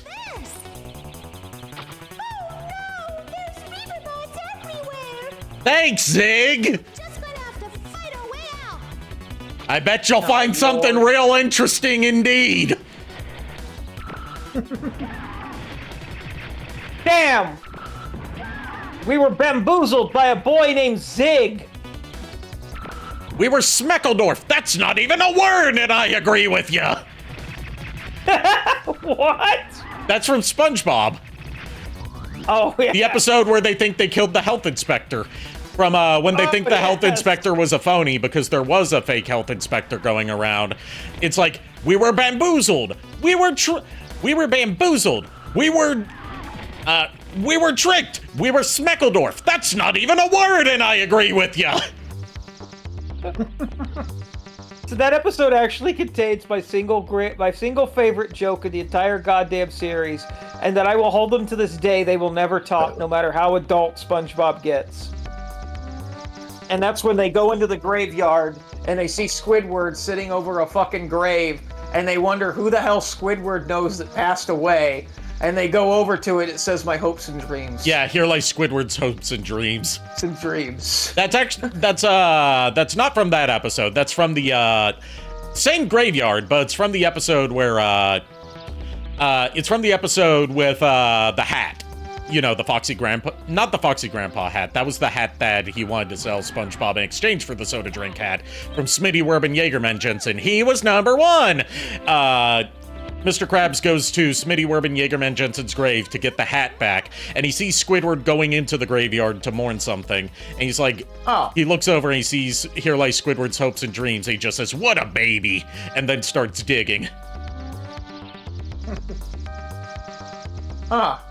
Yeah. For some reason, I always thought it was the health inspector episode. It's the same graveyard, and that graveyard, I think, only shows up in those 2 episodes. So it's easy to get them confused.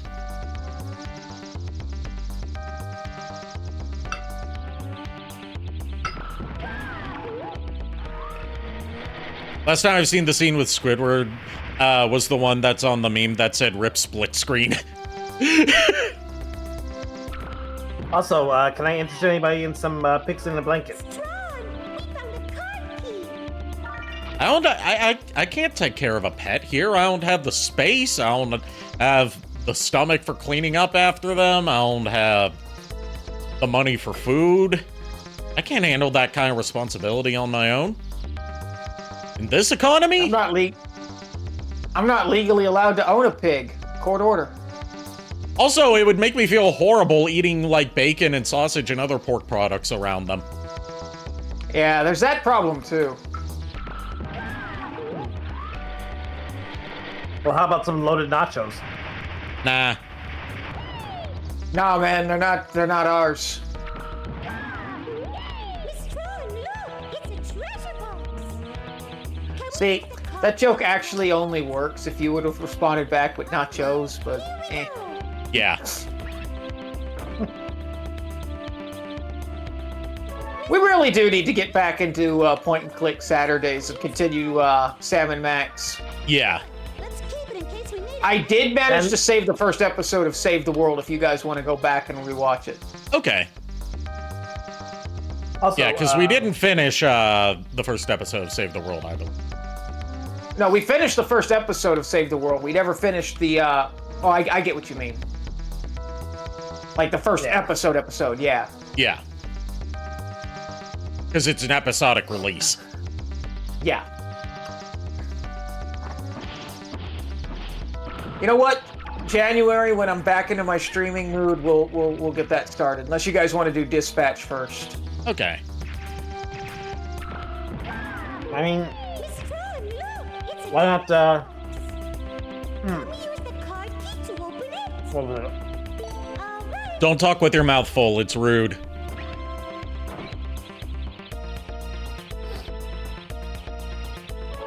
Tron, we found Lightning inside. Great! We can use that to make new parts for the glue staff. Ah, yes, Lightnium, named after its, the man who discovered the element, who I think we all know from, very base-level Mega Man lore, of course. Dr. Cossack.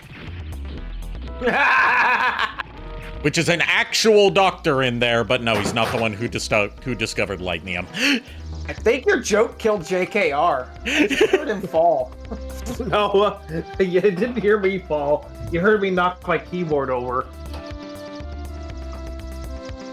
My mom just walked in with more snacks, so I accidentally knocked the keyboard over. Alas, JKR, we hardly knew him. I guess you're not white and Shut up, nerdy. I guess you're not white and or nerdy, considering your ergonomic keyboard did leave your board.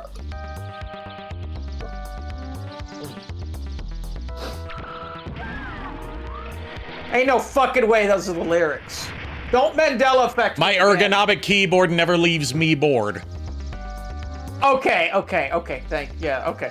All right. We're safe. We're good.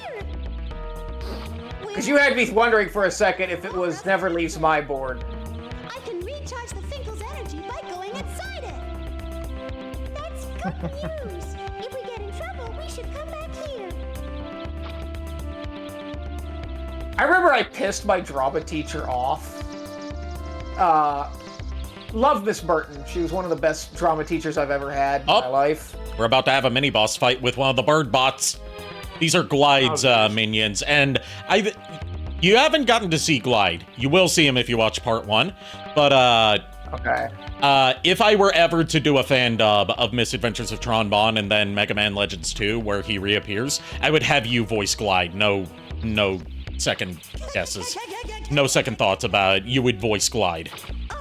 Like, what kind of voice would I do for him? A James-ish voice. That's what he's like. What are they Oh. here? He's like, you... But no. He's like, you forgot me, Teasel? I'm hurt. It's me, Glide. Give up now! I gotcha. What? And the bird bots are, his equivalent to the surf bots.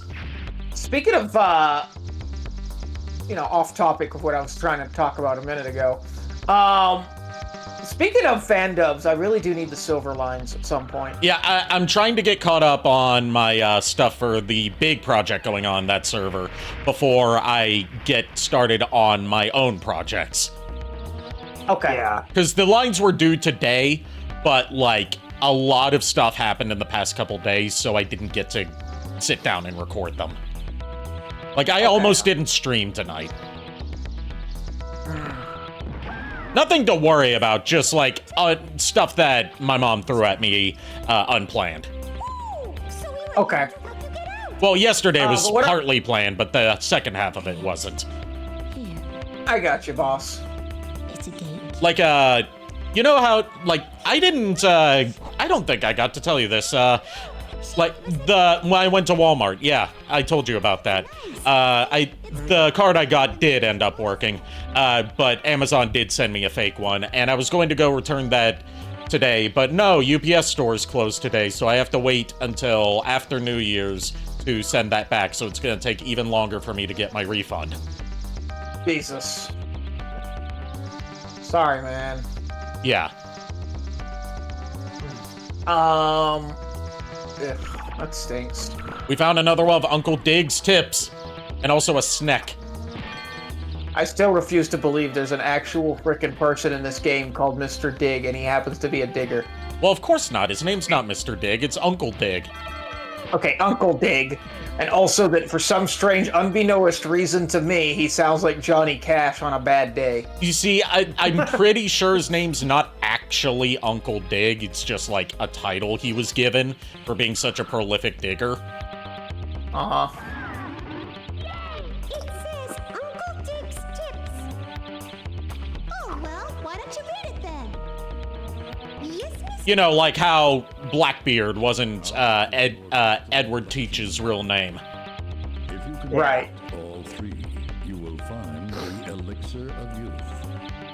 Although I don't know what or where it is. Still, it can't hurt to collect all the crystals. Tell me you guys hear it. I hear it. Okay. Still here, Miss Tron?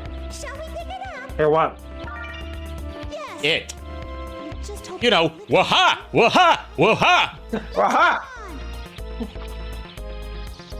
Friendly reminder that was terrifying back in the 80s. It was 95 when it came out, though. Friendly reminder, Furret is not good with time frames. You won't get it Hardly- to your pathetic obsession with the concept of time. It's like a Yeah, wise no, man once said, will we ever find out? Only Tim will tell. Also, we had a new NPC that we met through by digging through here.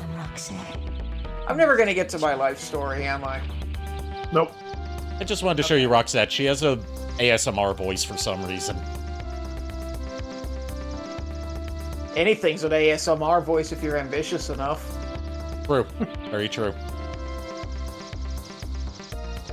But yes, your life story. So yeah, I actually ended up pissing my drama teacher off So how about those Mets? No, I'm kidding, don't. Furry. Okay, sorry, Furry. because, like every once in a while she would like assign like musical, like for drama, like musical theory and like do a music video and you know, do a stage production of a song as if it was a Broadway musical thing. Yeah. Every fucking time she assigned one of those, I chose a Weird Al song. Nice. I'm proud of you. Like I did one of them, I forget which one it was. I think it was just like for like the musical interpretation of the song, I did Smells Like Nirvana. Oh, nice. And for the stage Broadway stage one, I did I forget the actual name of it, but the one about TV. I can't watch this. Or Couch Potato. Which one? Couch Potato. The Eminem one. Okay, because he did 2 rap song parodies about TV, but one was Eminem and one was MC Hammer. Yeah. It was the Eminem one, Couch Potato. All right, here's another NPC for us. This one, for some reason, apparently became like a cult fan favorite to where he had his own fan game in development at one point. What are you doing? Ah. Are you waiting for someone? All of us wait for something. I don't know how I feel about this guy. Full of weird people. My name is Tuttle. This lake. No, the fuck it isn't. There's more here than meets the eye. Da da da. Ignore him. Let's go. Oh, and for the music video one, I did the one where he's doing a news broadcast. And it's about yeah, I can't remember what it's all called. the bad shit. Like the girl that, you know, that took a crowbar to someone else's kneecaps. Yeah, I can't remember what the song is called. Anyway, here's reason number 2 why people hate Zig and Zag. Welcome to Zig and Zag's Quiz Corner. If you Pass. answer correctly, we'll open the locked doors for you. Do you want to play? Pass. You have to in No. order to progress. Open the goddamn locked doors for me, bitch. Name of the treasure in this cave. Your mom. The Aura Stone, the Aurora Stone, or the Aurora Borealis. In this part Aurora of the Borealis.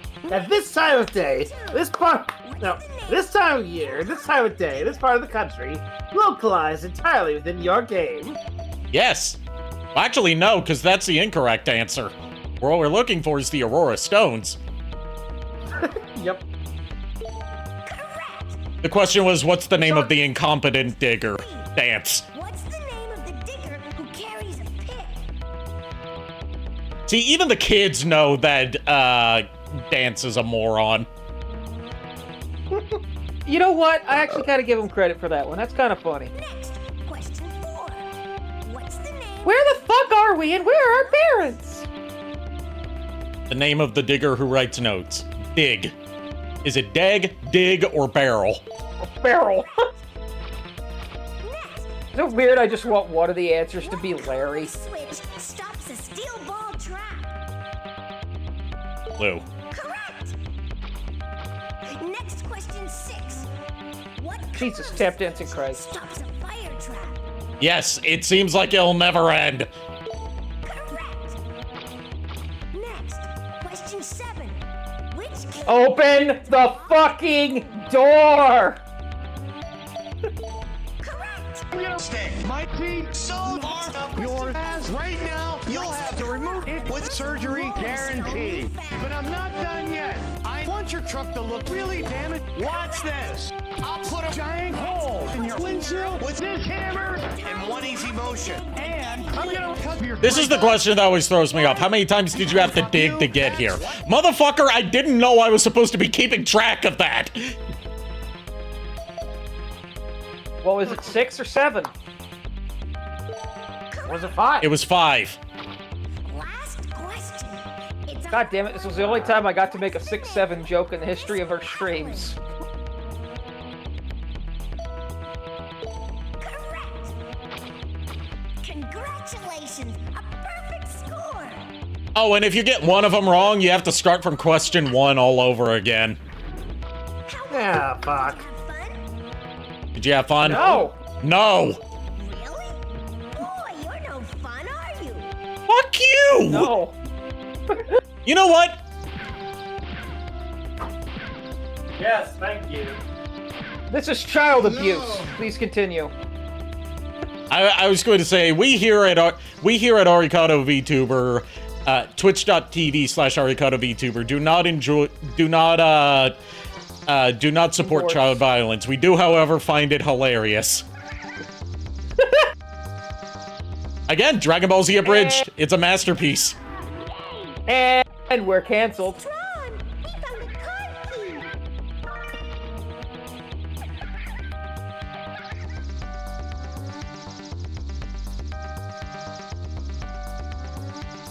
Found a switch. Hell yeah, let's play some Pokemon ZA. I still don't have Pokemon ZA. Of all the games I bought with my Christmas money, ZA was not one of them. We'll get it for you. Don't worry. I wasn't sure if I wanted to spend my money on it because I didn't know if I was going to enjoy it or not. Because Pokemon games like Gen 5 onwards just haven't really hooked me. And it's not even, like, part of it, you know, with Gen 8 and Gen 9 especially is due to the, like, lack of everything quality assurance-wise really showing. Right. Especially Gen 9.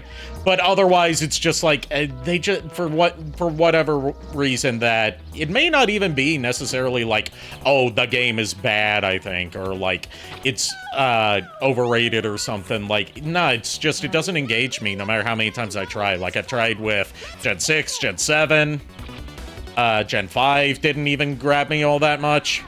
Last one that really got me was Gen 4, but even then, Brilliant Diamond Shining Pearl didn't grab me. Legends Arceus kind of did, but then I got sidetracked by other games, and now I just feel like I have to start it over. I mean, there's no shame in starting a game over. Yeah. Okay, let me say this. ZA is fun and good. My biggest gripe with it is probably the same one every Tom, Dick, and Harry has about it, and that's that I don't like that it's limited to the one fucking city. Yeah. Like, it feels like once you've explored it, you're like, well, that was neat. But other than that, I am enjoying it. Like, part of me also, when it comes to Pokemon in particular, can't get past, like, how cheap and unimpressive the production values of it are in terms of, like, how outdated the visuals look for the highest grossing media franchise in general, in history. Like, it should look and run better. That's why I'm really hoping that next year for, like, the 30th anniversary, not only do they announce that Red and Blue come to either the eShop to buy separately or to the Game Boy emulator. Yeah.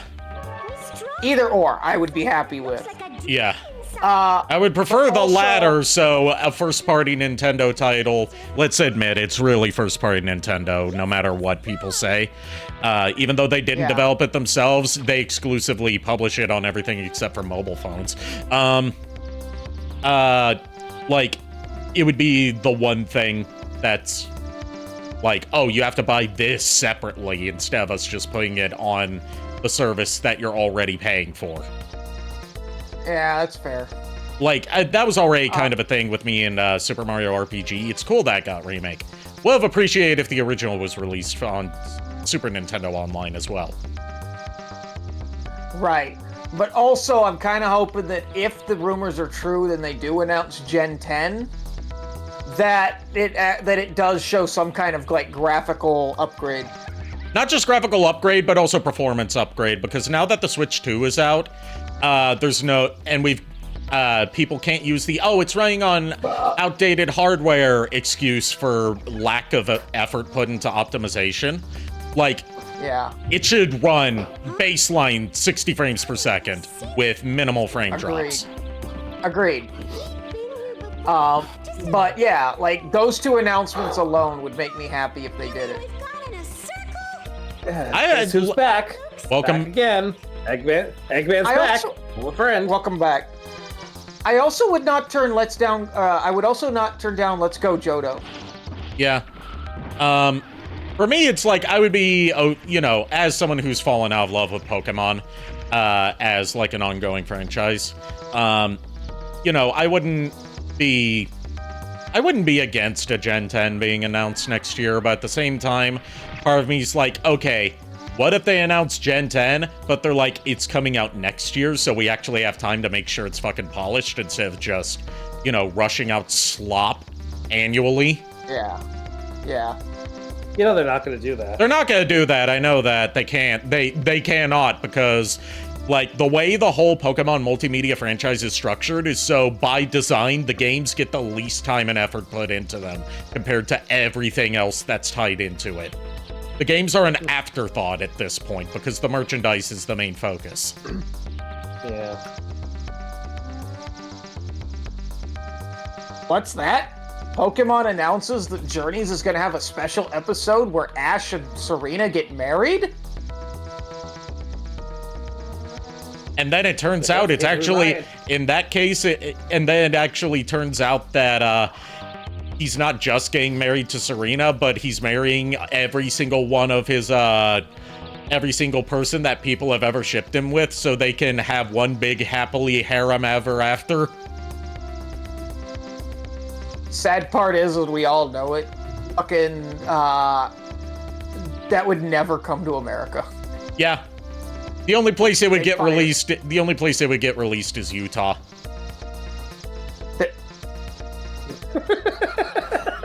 God damn it. I love how it took you a minute. It didn't take me a minute. It was just like, I was like blinking from just the sheer joke. I grew up surrounded by Mormons, okay? No, what I was gonna say is no, they would redub it so that they're all just roommates. Yeah. Oh, Never mind that they show up in wedding dresses. What happened to Tuttle? I can't swim.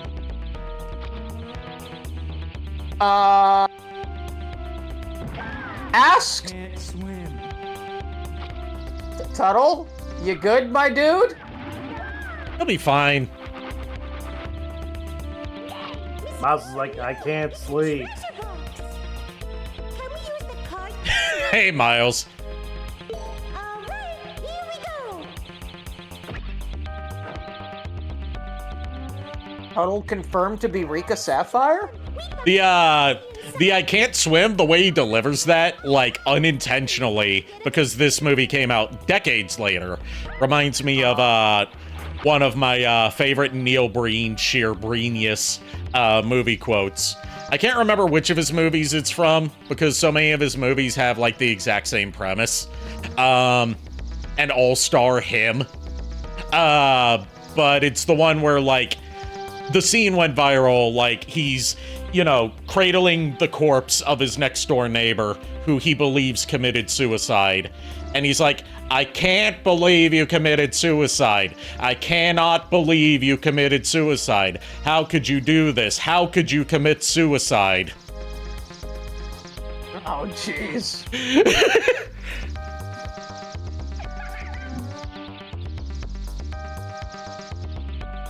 I will say, out of the madman, you know, indie bad movie directors that have reached living meme status, I prefer Neil Breen over Tommy Wiseau. I mean, fair. Not just because Neil Breen doesn't seem to be an absolute creep and asshole, but, like, if you read The Disaster Artist, Tommy Wiseau's not gonna be funny to you anymore. Apart from, like, a few eccentricities, but no, he is a horrible person. Oh, yeah. But, like, Tommy Wiseau's aware that people think he's like, oh, he makes so bad it's good movie. So he's like, okay, so I lean into so bad it's good stuff and make bad stuff on purpose. In which, you know, he's in on the joke. And that makes it not funny anymore. Because he's making bad movies on purpose, and they lack that so bad it's good charm because he's aiming to make something so bad it's good and failing. If you watch his Hulu sitcom, yes, that exists, called The Neighbors, it's unfucking watchable because it's just obnoxious instead of funny. Right. Whereas Neil Breen, like, he's aware that people think his movies are so bad it's good. He doesn't try to make his movie so bad it's good. He's still trying to make what he thinks is a good movie. And he's crowdsourcing his movies off the so bad it's good reputation. But, like, he still treats his movies in production seriously. And, like, when they get screened in theaters, he's, like, under the condition that it's, like, it's not for bad movie nights or anything like that. You screen them as if they were regular movies. Right. Because he's a serious filmmaker, as bad as his movies are. Whereas Tommy Wiseau just wants money and fame. Yep. And both of them are better than Derek Savage, because Derek Savage is just a horrendous person. And an absolute grifter. He's still trying to raise money for his Cool Cat Stops the School shooting movie that's never gonna come out, after he already raised the money he needed to make the movie and then proceeded to not make it. He's saying that he's saying that for Cool Cat Stops the School shooting, he needs a A-list celebrity to star in it, like Britney Spears or Justin Bieber. No, and no. And a $1 million budget.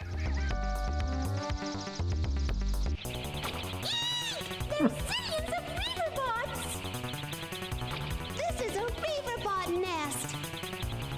We can't destroy all of them. Oh, yes, you can. And How many Reaverbot nests are we gonna run into? This is a boss Reaverbot nest. The others were just regular Reaverbots. The way this fight works is you have to destroy this one right here, basically the control unit.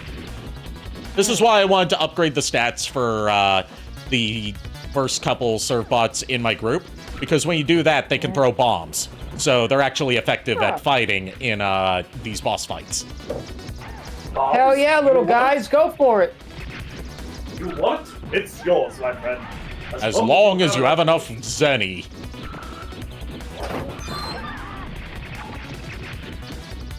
You know what? I'm gonna when I get back to updating my alerts for certain things, I'm either gonna make this a thing for my Throne purchases, where like if someone buys me something off Throne, so I'll actually recognize it, unlike the last time someone did. Or I'm going to have it for, like, if I sell merch, it's going to be for merch purposes.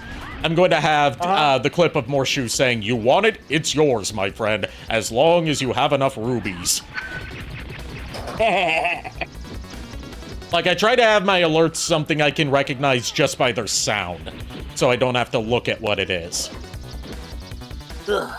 Sorry, I walked out of the room for a moment. What about alerts?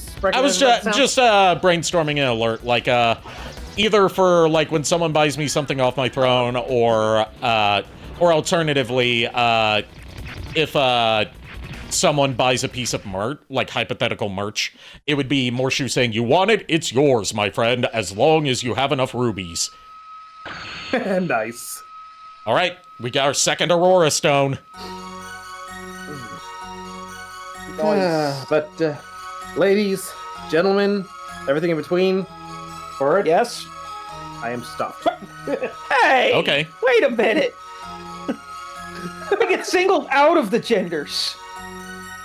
Because Does you're that happen? because you're special. it's a giant refractor. That's Okay, I'll hydrate. It must be worth at least 150,000. What a coinky-dink, Timo. I was just drinking some water. I still haven't gone through all those water bottles that you bought me before you left. I'm counting on you. Well, I've noticed that if anything, you don't drink a lot of water, but, you know... Well, it's that I put my water bottles into my drinking cup and then drink out that. Yeah. nice. It's just like, for me, it's like I get thirsty way too freaking easily.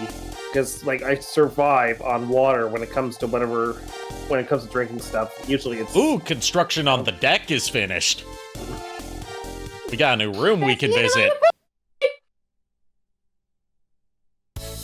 And since we got Lightnium, we can give that to our armor specialist in the lab so he can make a new... I believe Lightnium is either new armor or lighter E-tanks. I'll have to check. Only end in tears. No, it's E-tanks. Okay. Which one does E-tanks? It's this one. The one with the glasses? Yes. You gave number 30 the Lightnium. Wow, this is a... Damn it! Wow, isn't this lightning? Hold on. Wow, isn't this... Lightnium. It's supposed to be the lightest metal known! If we use this, we can make more E-tanks for the Gustav! And with that, we can make more E-tanks for the Gustav, which E-tanks increase your max health. Hell yeah, they do. So we're gonna need 200,000 for E-tank 5. We're good for now. And let's check out the deck. Here we go. Here's the deck. Check.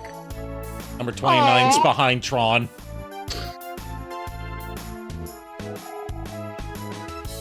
Sweet. Not too concerned about the serve bot. I'm just enjoying the view.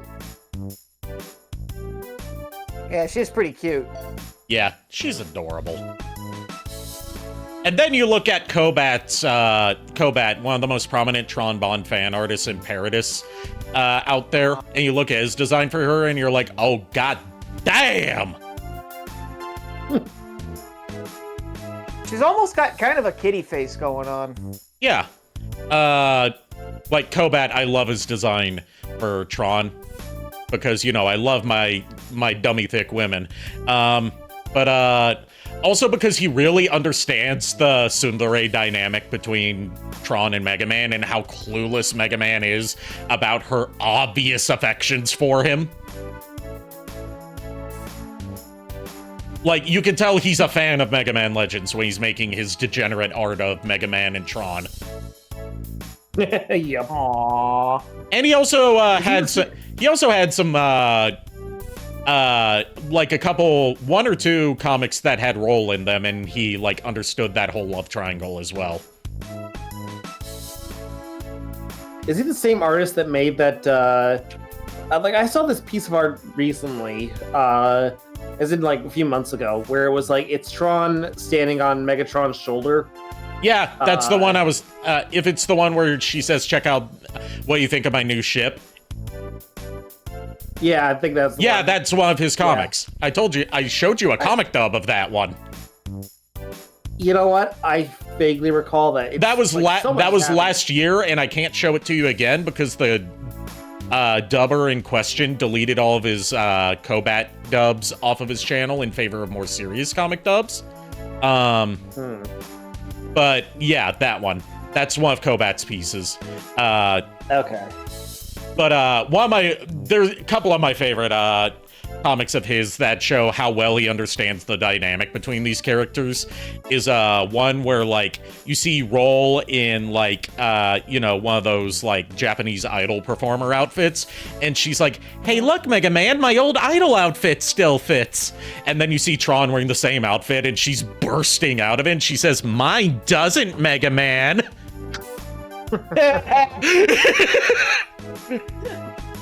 And then he just runs off saying, "Don't worry, Tron, I'll go get you some clothes that fit." Oh, jeez. And then there's another one where Tron dresses up as Roll because she's trying to play like some mind games with him. She's like, "Check it out, Mega Man. What do you think of my new outfit? I look just like that mechanic girl of yours, don't I?" And then Mega Man looks at her and says, "Roll, what are you doing here? This is a dangerous ruin." By the way, did you do something new with your hair? And she's just like, "Yeah, I did." Oh. Poor Tron. That is how that is how dense Mega Man is when it comes to Tron's affections for him. And we'll see some of that in Mega Man Legends 2. But another one of my favorites, even though it doesn't have Tron directly appearing in it, it's Tron talking to one of the serve bots. It's like, "Mr. Mega Man, can I ask you a favor?" And then he looks down at him, you know, kind of giving him like a sure, go ahead kind of look. And he says, "Please don't fuck my mom."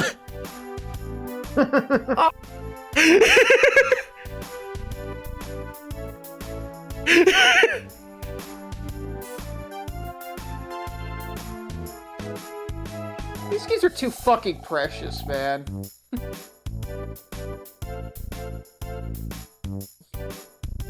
Oh, is this... This is the surf bot. All clear. Visibility is good. Nothing to report, Miss Tron. That actually is kind of one of the voices that some of the surf bots had.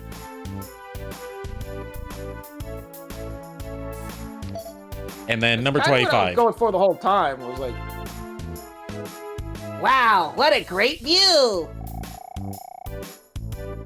It just pulls you in, doesn't it? He's gonna get sucked off the goddamn railing. Woohoo! I'm king of the world! Well, so much for 25. Nope, he's fine. That was close. Is it? And that was the. Is it bad of me that I was kind of rooting he wouldn't come back? What's say about me? Says a lot, actually. Am I okay? You've never been okay. Tell me. The shirt is answering a lot of questions. The shirt answers a lot of questions that you yourself are asking that should be answered by the shirt. Yeah, but that's on, like, I'm not okay for, like, waifus and stuff. Yeah, I know. Like I said, you've never been okay. Alright, that's fair. Alright. Are we going to go back to the ruins? Are we going to go on another dig out? Or are we going to do the final dig out, or are we going to do the final bank mission? Actually, no. Dig out. We're going to do either the final dig out or more exploration of the ruins. We're not going to do the bank mission yet, because we really need the upgraded armor for that. Oh, okay. And I believe we get those in the ruins. Or the piece for it in the ruins. Alright, so ruins it is. Sounds like a game plan. And this time, we are going to equip the bazooka in place of the regular arm cannon. No, goddammit. Hell yeah! What you're really looking for is a bazooka. If I try to speed through the dialogue, it selects what's already equipped. There we go. There's the bazooka. Well, don't speed through the dialogue then. Alright, back to the ruins it is. Uh-oh, back to the lab again. Oh no, back to the lab again. Who remembers that showing up, like, in every fucking commercial break on Cartoon Network in, like, 2002, 2003? We messed up. Back to the lab again. Okay, like, is it wrong that my introduction to Devo was for the song they did for, like, Cartoon Network commercial breaks for Mojo Jojo? Go, monkey, go! Go, monkey, go! Mojo Jojo! That was the first Devo song I ever heard, and I didn't know it was Devo, because, like, I couldn't read the stuff that was on the screen that said it was Devo. I never knew that was Devo until you said that just now. Yeah, they're even wearing, the Mojo Jojo helmets they wear are actually, like the standard Devo, energy cone, whatever they're called, helmets from the Whip It video in Mojo Jojo's colors. Of a bitch!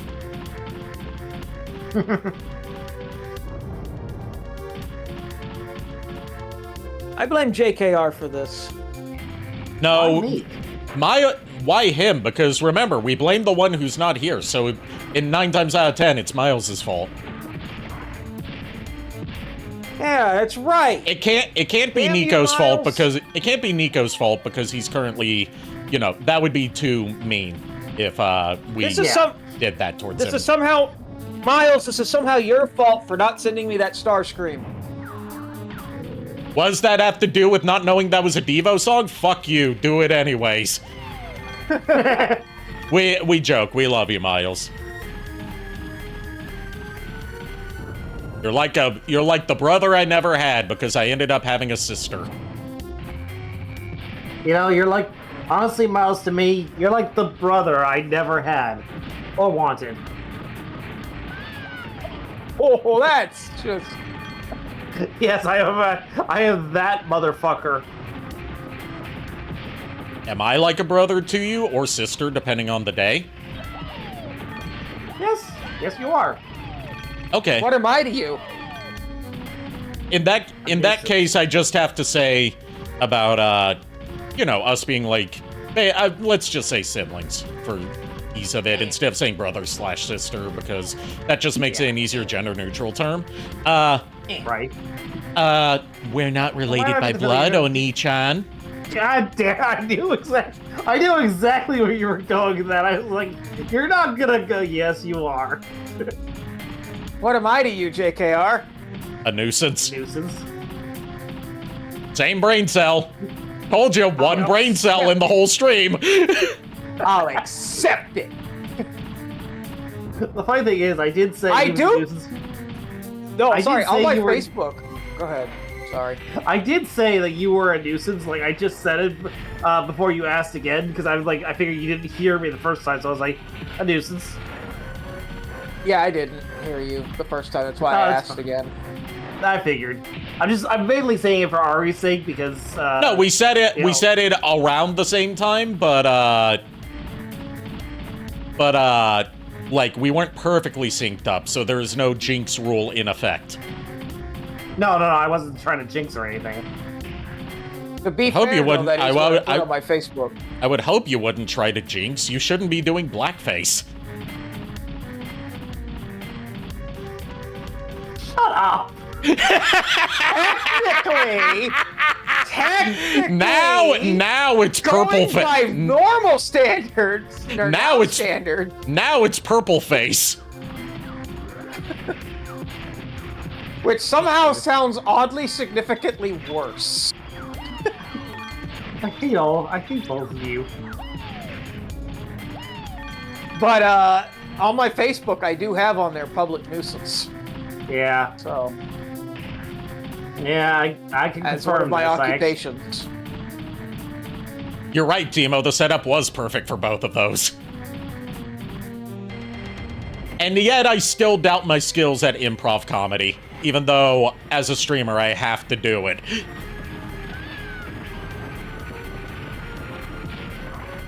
Some of the shit you come up with during the streams, my guy / gal.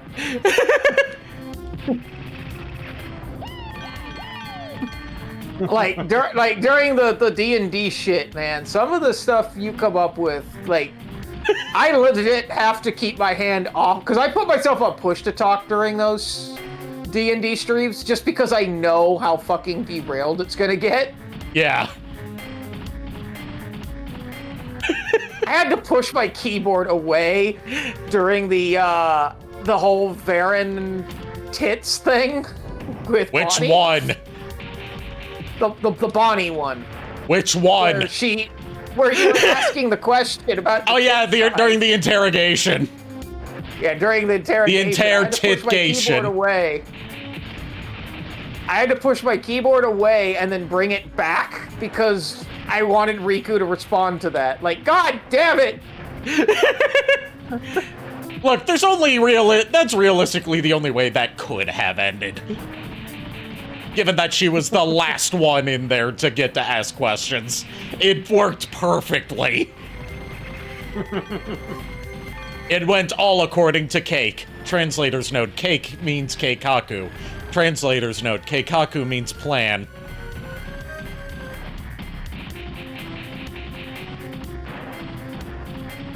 Fun fact, if Riku had gone first, she was gonna force Bonnie to drink a truth serum. I figured that was my original, when Riku shot Bonnie with that dart with an unspecified thing in it. I figured it was probably a truth serum just to make her more susceptible to, more cooperative. Because that's what truth serums typically do, is they don't, force you to tell the truth, magically. It's just, they make it harder for you to, resist, actively resist. Now, what did that dart do to Bonnie? We'll find out. Did it shrink her fat cow tits? I'm not a fucking miracle worker, darling. I'm only an alchemist. But alchemy is miracles! Oh, it's sweet of you to say that, but no, I did not shrink her tits.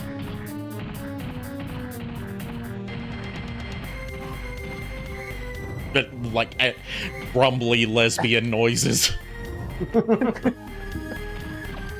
Oh, darling, it's Like that would be another instance where in there. that would be another reason when another reason that we need emotes. I gotta talk to you about this, Timo. Making some emotes of our D&D characters, with one of them being Angie Varen.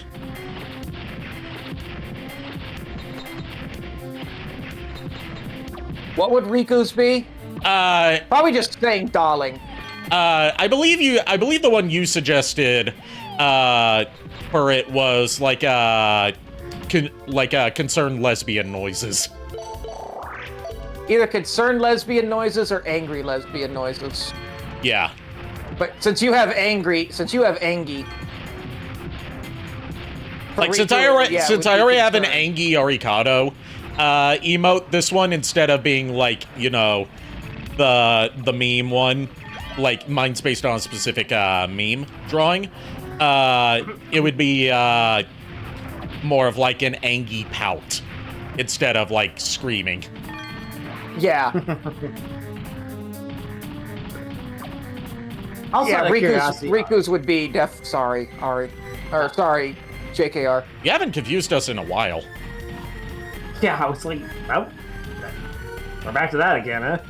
Anyway, I was just out of curiosity, Ari. I know your reasoning for not wanting to re-up the old Surfbot art, but did you ever feel like just having it redone by somebody else, or is it just like definitely. I would have it redone by someone else. Part of the reason that I haven't have it re-upped is I don't have the file anymore. First of all, second of all, I no longer associate with that person. Third, it wasn't a very good they weren't a very good artist to begin with. I will outwardly say that now that I'm no longer, you know, trying to be nice and supportive and friendly towards them, because I'm done with their shit. And lastly, that was pre-Arikado stuff, so it's not part of my current branding. That was my old oh yeah, I forgot that was stuff. the old Haseo stuff. Yeah, before I became Arikado, before I became like a proper VTuber. Yeah. And before I really went all in on streaming. But honestly, I'm kind of glad you did. I mean, I know the review thing is, you know... I've gotten back into writing some more stuff for part 2 of the Metal Gear review today. That's good. But like I plan on, you know, reworking my, like, after I finish the Metal Gear review, I'm going to change up my format a bit, so it's easier for me to put out stuff at a more reasonable pace. Yeah. Because the Metal Gear review ended up spiraling out of control in terms of the approach I went with it. Also, just how many tech issues I've had this year. Oh yeah. Along with the surgery, along with the wisdom tooth removals and the vacation and all that stuff.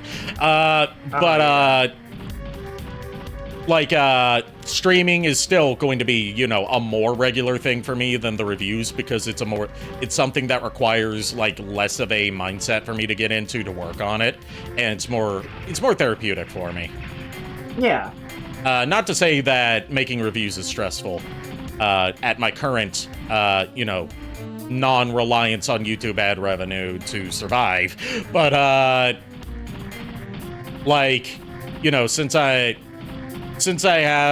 basically starting over from scratch in terms of building up a following on YouTube, and I'm outputting stuff at a glacial pace, I'm not going to get monetized on that channel for a long time at this rate. I'm fine with that, because, like, that's also why I haven't set up a Patreon for that stuff, because I feel like if I'm going to be asking people for money to keep making videos, I need to be able to put out those videos at a regular pace, not take as long as I do. Yeah. Yeah, but you don't want to end up like Linkara with the schedule slippages. Well, I wasn't even thinking Linkara. It was like, I don't want to end up like... I was just... like, Linkara's one thing, because he still regularly makes content. It's just Atop the Fourth Wall is the one that has schedule slippages. I know. I was thinking more so, I don't want to end up like Spoonie, where, like, I set up a Patreon, get good support on it, promise all these projects, and then never follow through on them. Oh yeah, fair. I was making a tease, like a teasing jab at Linkara, but Well, I'm also yeah, making honestly, a teasing jab at Spoonie because I've never liked Spoonie. Well, yeah, I mean, I do it because I love Linkara, but I like to poke fun at him for the schedule slippages. Because personally, I think there are easy ways to fix it. But then again, I don't know what all goes on in his life, so I can't, say for sure if they're really that easy. I feel like part of it, for at least improving his workflow, would be to hire an editor for his videos, so he doesn't have to have that whole step of the process be done by him as well. Right. And the reason I haven't hired an editor is, one, I'm still trying to figure out what style I want my videos to have before I get into hiring an editor. And two, I don't have the money to pay an editor, and I don't want to ask someone to do it for free. Right. That's like when I asked you to edit that thing for me, I specifically gave you like a choice of like how much did you want for the project. Yeah. Was it like, between $5 and $10, and you said 10 was more reasonable. I was like, okay, cool. Yeah. Well, and that was it, Yeah. Usually, like, I go to you for like small, quick projects. Yeah, not to say like this was a super intensive project, but more so like that was going to go into covering some cost I needed to cover at that time, and $5 wouldn't have helped all that much. Right. 10 obviously helps better than 5. And also because I'm trying to not lowball myself on the value of my work, which I'm really bad at. And I get that. I do get that. I kind of do the same at times. Because I'm just trying to make it easy for, like, my whole thing is, like, it's not that I feel like I'm lowballing myself. It's like I'm trying to make myself affordable to people. Oh, I absolutely am lowballing myself because I don't think that my skills are worth money in the first place. Yeah. It's just, hey, people decide they want to pay me or, like, financially support me, then I guess I have to decide on a price for them. Right. And people insist that, like, oh, you should monetize this, or, like, you should make money off of this. I'm like, okay, but, like, I just, it's the whole, like, reluctance to ask for money, even in exchange for goods and services on my end, kind of thing. Yeah. Because to me, like, it's just how I was raised, like, always being, harshly rebuked or, like, criticized for daring to ask for money for anything. Oh, yeah. We found a memento in the treasure box. A memento of what? Yes. Yeah, I remember when Spoonie did that movie, Patreon. Don't remember if he did or not back in 2014 and never went back to that. Yeah, he did do... Yeah, on Patreon, he had a goal for, like, if we hit this amount, then I'll make a Spoonie movie. And then he just decided not to make the movie and tried to, like, give some, like, wishy-washy explanation for why he wasn't going to make the movie after he raised the amount of money for it, which basically amounted to, he didn't want to say it outright, but it amounted to, I didn't think you guys would actually give me that much money, and therefore I would be beholden to what I promised. But yeah, back, like, if you don't mind, like, back onto the idea of, like, the emotes. Thinking about it, one, I think Riku's would just be, Darling would be the easiest one to do for her. Yeah. Like, her, like, maybe giving a wink and saying Darling. And, like, in a little speech bubble. Ow. Well, we're looking... Oh, sorry. Go ahead, Bird. Didn't mean to cut you off. Atox, 100% would be a facepalm. Yeah. Like, 100%. Atox would be a facepalm. Vixie would be, like, a giggle of some kind. Yeah. And, Jack would be a confused face. Because he's the one that, like, questions us the most. Yeah. Yeah, like, what I'm gonna say about that is, there's a couple of issues with from what I'm seeing, a few issues with those ideas for it. Now, I'm not saying they're bad ideas. They're great. I just don't know how well they come across on Twitch with the whole like speech bubble thing. Those can come across. Those can come across well. Oh, okay. I mean, I don't know. Yeah, it's just as long as the original source image is high enough resolution, when it's compressed down to like Twitch emote size, it'll come out nice and sharp. Oh, okay. Never mind then on that part. That's why when you're commissioning Twitch emotes, you always want them in a higher resolution, because then it'll retain that clarity when it's scaled down. I see. Oh, speaking of Vixie, we've got a Lulu. You have a Lulu. Hey, Lulu. Hey, Lulu. Lulu, you?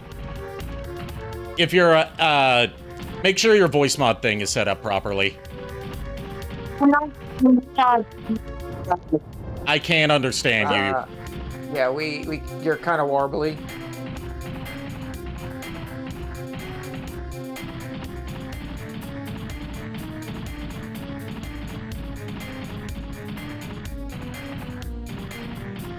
Just hold on.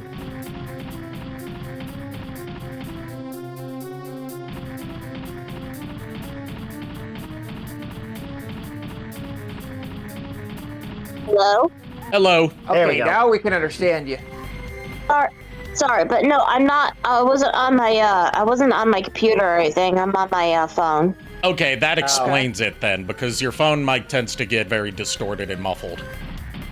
Well, that's just how phones on Discord. That's just phones on Discord in general. That's not a you problem. Yeah. How's it going, gentlemen? And lady. Good. We were just discussing the possibility of adding emotes to the Twitch stream of the various different characters from the Castlevania D&D, and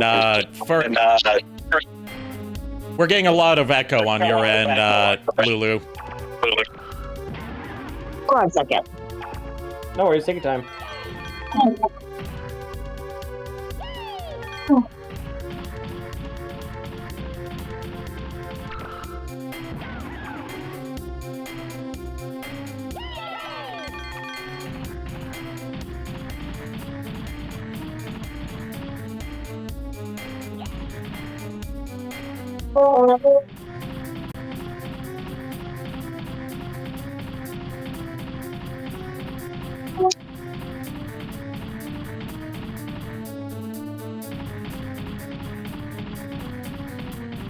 You there, Lulu?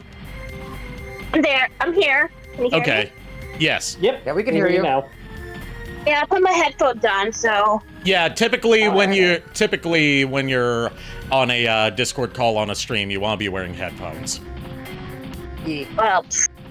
Oh, yeah. Well, usually. Can you blame her? Can you blame her? I'm not gonna go any further than that. I'm just like, given the circumstances, I understand why. Yeah, I'm just saying. I'm not blaming her, I'm just saying.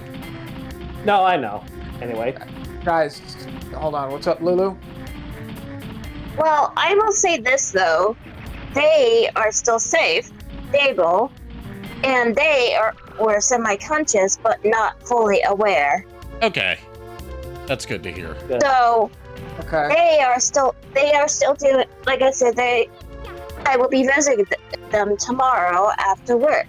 Good. See how are they, and hopefully maybe they'll be awake. Okay, good. Yeah. Keep us posted. That's good. Yes, please. Yes. Yes, I will. Like I said, but for now they are safe, stable, and they will they are doing tests, and who knows, maybe they will wake up to my voice. Okay. Because they did say when they were there that they said that they have a mom, brother, and fiance. Yeah. Okay. So that's a good sign. Yeah. Yes. So hopefully nothing went too terrible. So that is all I will reveal. So that way I won't say who it is or anything, chat. So that's privacy. Okay. Yeah. Okay. And I'm only saying it to hear, so to ensure, because they are friends with friends with these buddies of mine here. Okay. All right, but that's what that's all I would tell you all. Understandable. Okay.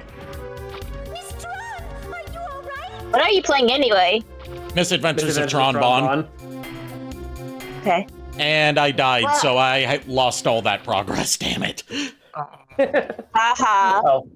Well, I shall go. You guys have a good, happy New Year's, and hopefully this New Year's will bring a better year, and God is testing my patience this year. Yeah. At least, yeah. Okay, bye. Bye. See you, Lulu. Right.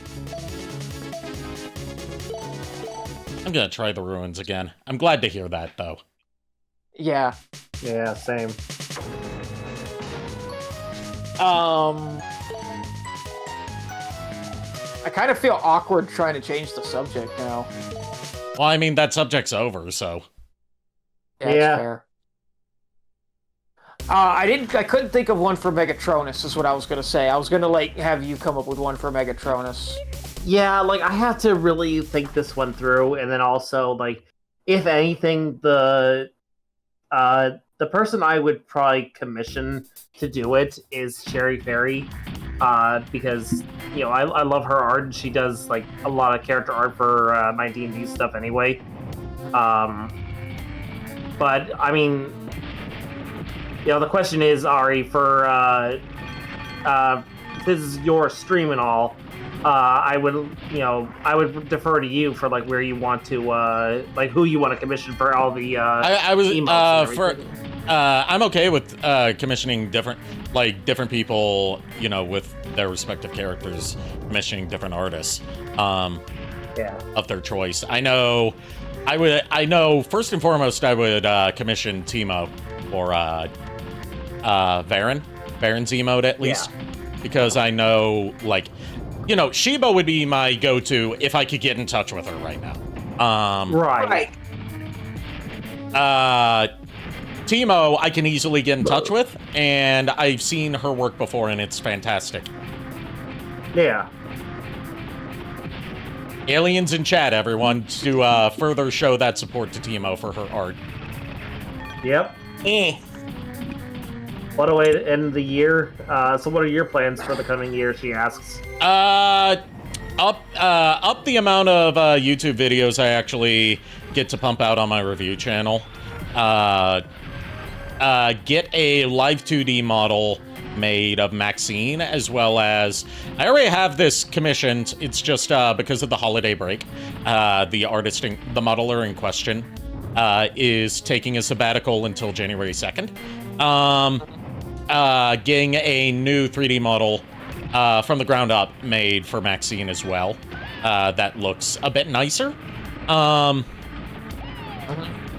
Compared to my very slapdash approach to making stuff. I'm impressed with what I've seen so far.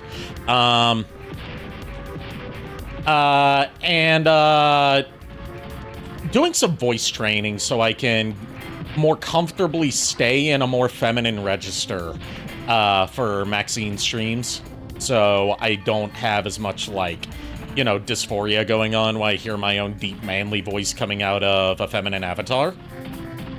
Yeah. And again,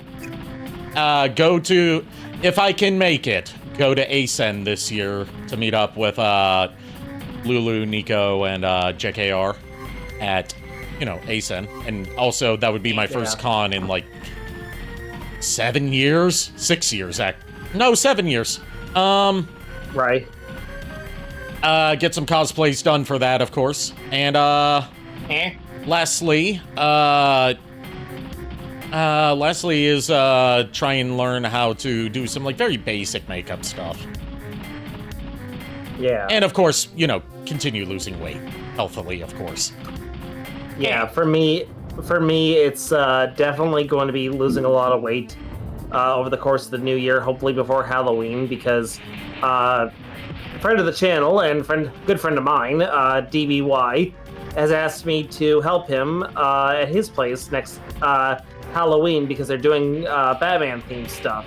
So he's asked me to don the Joker outfit again, and I said I'd do it, but I need to lose weight before I go back to putting that on because I'm like, he's like, well, why don't you just remake it? I was like, that's the problem. I'm too much of a cheapskate to do that. I mean, I have a purple coat I could send you. Just saying. I appreciate it for it, but I'd rather just lose the weight. It's just like, that's just the thing I've been like dealing with for a while now, and I'm like, right. I need to actually get serious about it. Right, I get you. But I'm saying push comes to shove. If push comes to shove, if I do need it, I'll let you know by like September or something. Okay.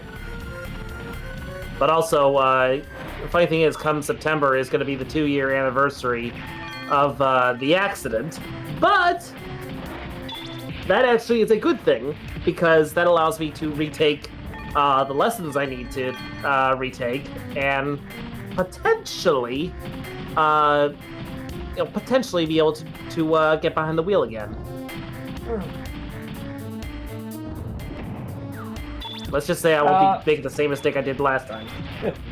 Yeah, one thing I was gonna say, Ari, the option or the offer still stands, for me to help you with those vocal lessons.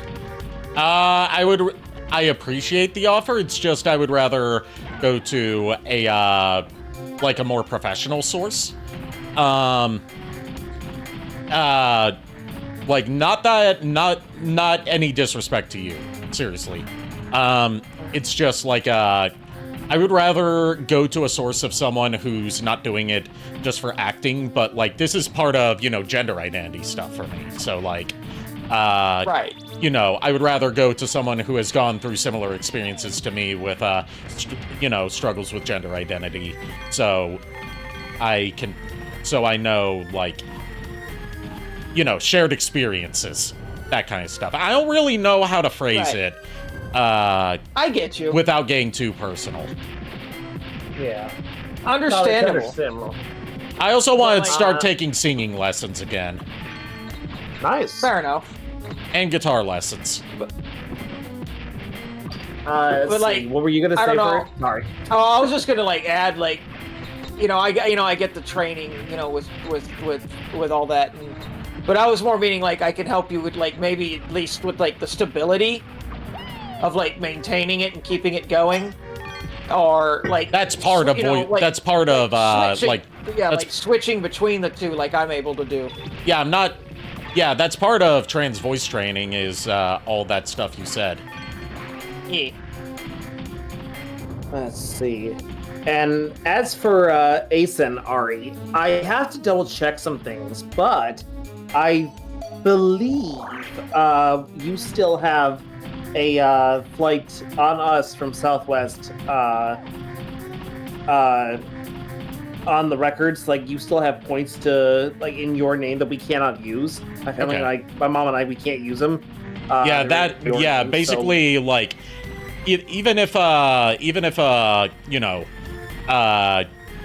am able to scrounge together the money for a ticket, being able to get there in the first place is going to be the big deciding factor.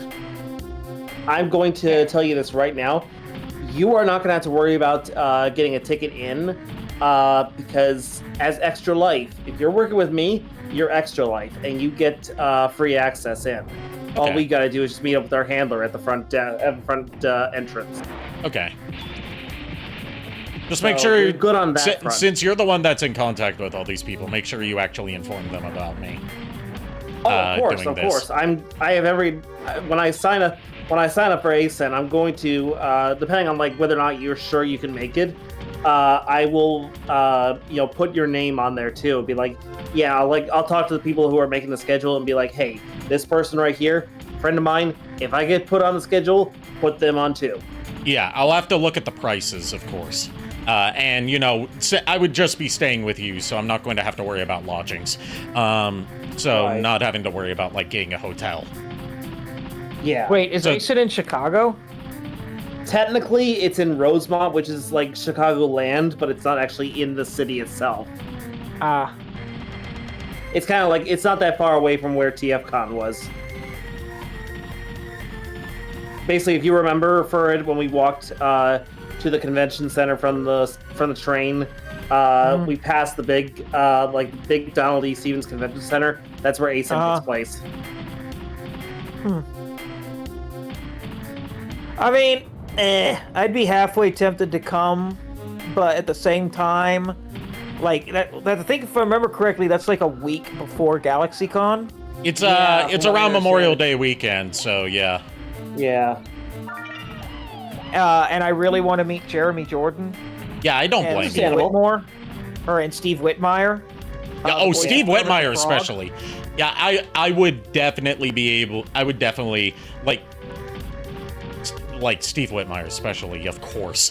I would also prioritize that. I would also like not only if you can manage it, ask for send you something to be signed by Steve Whitmire, but I would chip in to cover the cost for it because Steve Whitmire's a big thing of my childhood. Well, no, there's not only that, but he apparently runs a workshop for voice actors. Happy New Year, Shadow Dragon. Have a good night. Sorry. Have a good night, Shadow Dragon, and Happy New Year. You were saying, Bird? Sorry. He also runs a workshop for up-and-coming voice actors. Okay. So I want to try to sign up for that. Yeah, I'm so focused on Steve Whitmire now because, Muppet history fascinates me. And Steve Whitmire, as you know, Jim Henson, absolute legend. No one can really, quote unquote, replace him. Steve Whitmire was the Kermit the Frog of my childhood. Because, I was born in '93, so that was after, Jim Henson's unfortunate passing.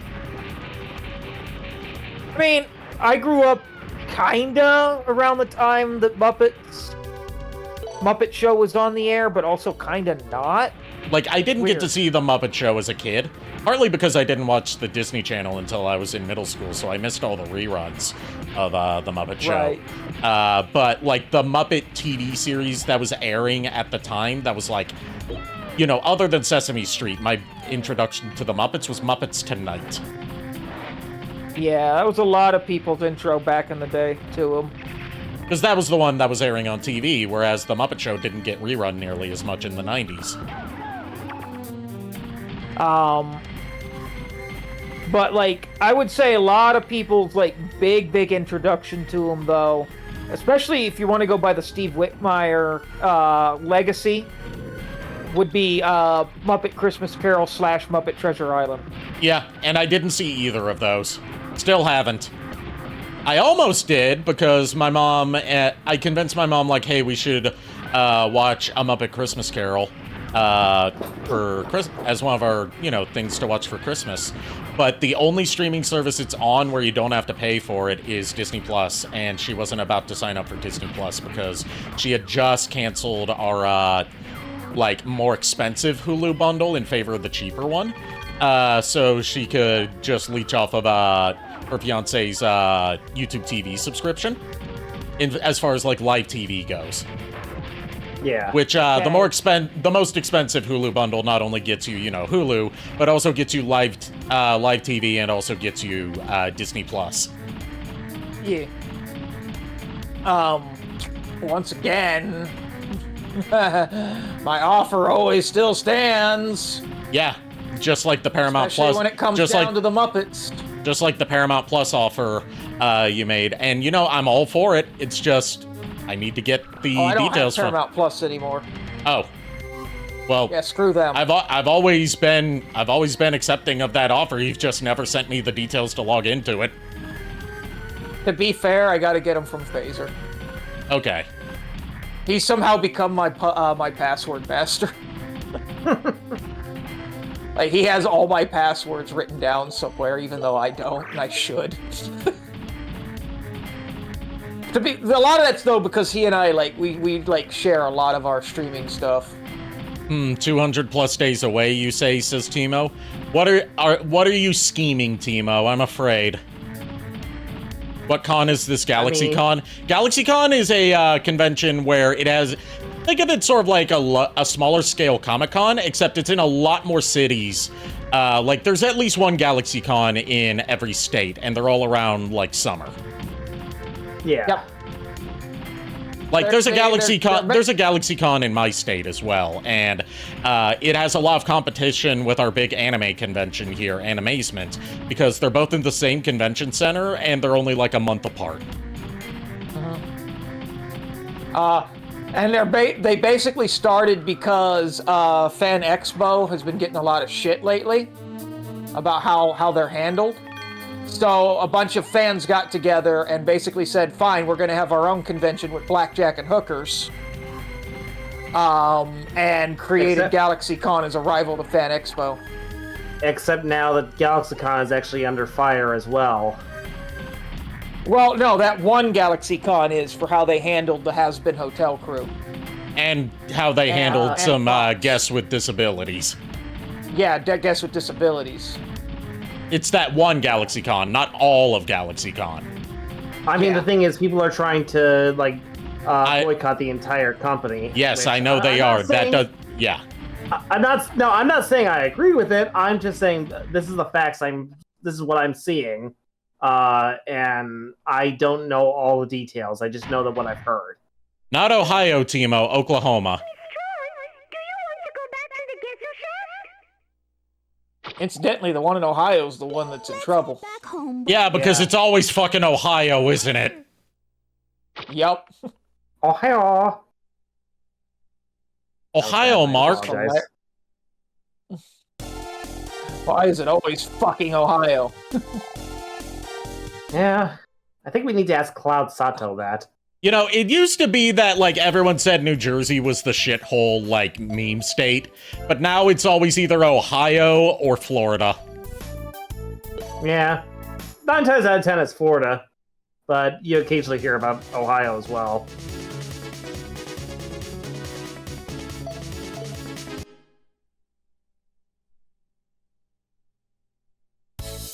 Less than 150 away, that makes it harder.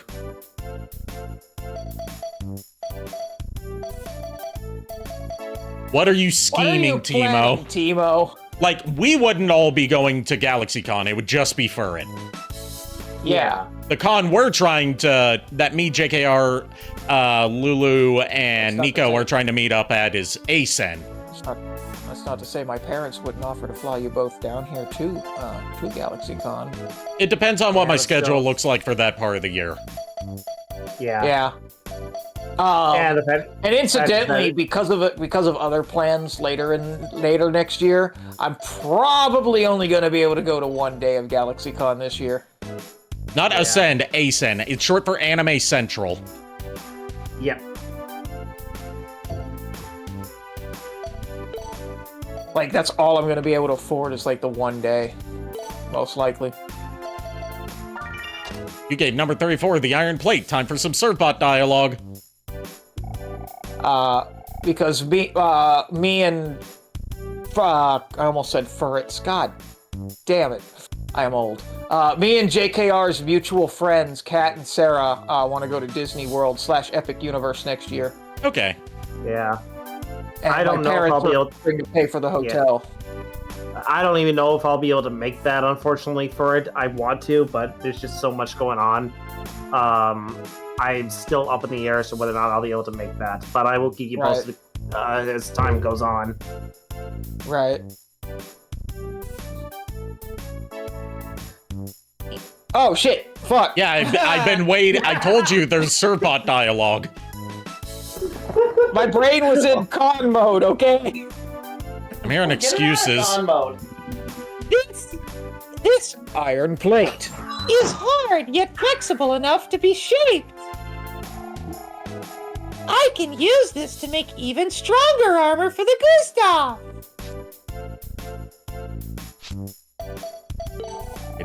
The hard armor costs 1,000,000 zenny. Whenever I'm, like, in con mode, man, my brain does not focus on whatever the fuck is in front of me. I've noticed.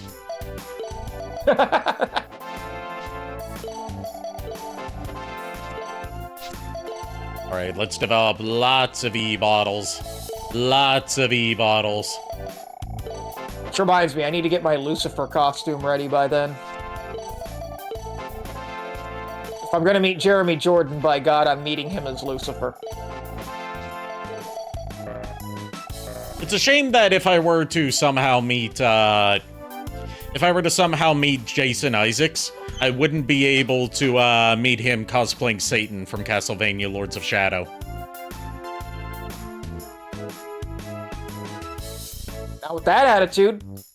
Because it would most likely get me marked for public indecency, considering Satan's design in Castlevania Lords of Shadow 1, at least, is a naked, long, black-haired man whose naughty bits are obscured by a cloud of black smoke.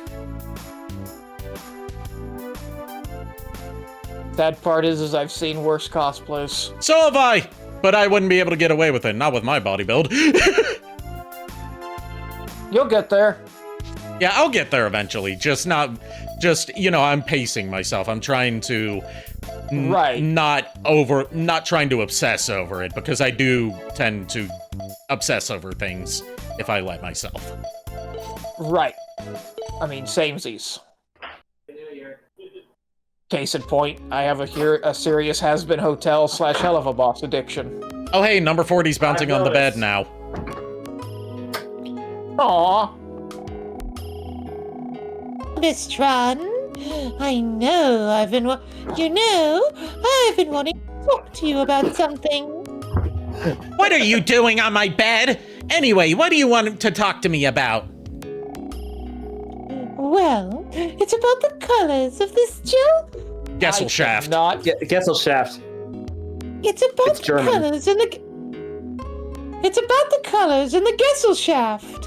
They're just so bland. Bland? That's right, darling. I was thinking we could change them. How about a bright pink, maybe? I'll think about it. That's all we get out of number 40 having the design skill now. And now we have a gift for number 36, even though he doesn't deserve it.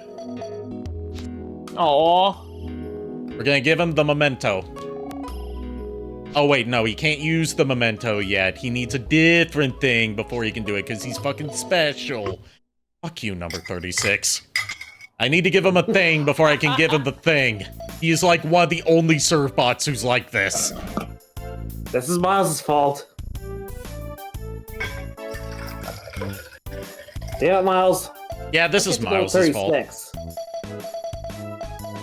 Because he's got ambition and a goal in life. Yeah, some ambition. Yeah, his ambition and goal in life is to go, I'm gonna go on a limb and say we lost a lot of fucking money because of this guy. Yeah, actually. We went into the negatives compared to, like, not negative amount of Zenny, but, like, we came there with, like, 1,400 Zenny, we came out with 0.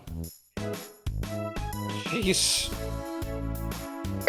Because his whole thing, yeah, his goals and ambitions was to go to the fucking casino. The memento actually goes to number 35. Still, fuck number 36. I think that's you. No, that's you. Isn't it? Because her mouth moved for a second. That's what I thought. No. Isn't this part of the Gustav? You're right. I found it at the Nakai ruins. Then it must be from when Master Teasel went out on that mission. You know, that mission. Yeah, the mission where he got kidnapped by a loan shark and held for ransom. Oh. That's right. When he was Master Teasel was a strict man, but I understand that he meant well. He wanted all of us to be happy. That's why he worked so hard. It would be fun to meet you guys IRL too. Yes, it would, Timo. Mm-hmm. And to finally see what you look like. I've seen glimpses of you from when you've done tarot readings, but I've never seen your face. And, you know, I'm not saying I'm not saying that as like, oh, send me face pics. Like, you know, I understand wanting to keep your anonymity. Exactly. Yeah, no, I mean, I've seen, like, you know, glimpses of your face occasionally, Timo, because when you were doing that, I think it was like computer setup or something. You were putting something together. She did a computer building stream, yes. Yeah, I was trying to remember if it was actually the computer building stream. Yeah, she said it was. It was. Okay. You know, so we'll never, so he'll know we didn't forget about him. Yes, I am giving this one a toad voice. Bite me. I made the Gustav to look like him. Jesus fucking Christ. We actually got an origin story of why the Gustav is painted like Teasel. No, this is how we get the option to paint it like Teasel. Oh, because I thought like the ship that they drive is painted like. No, that's the Gesellschaft. The Gustav is the mech for like the ruins and bank missions. All of these names just make me want to say Gesundheit and call it a night. Well, they are all German, so. Yes.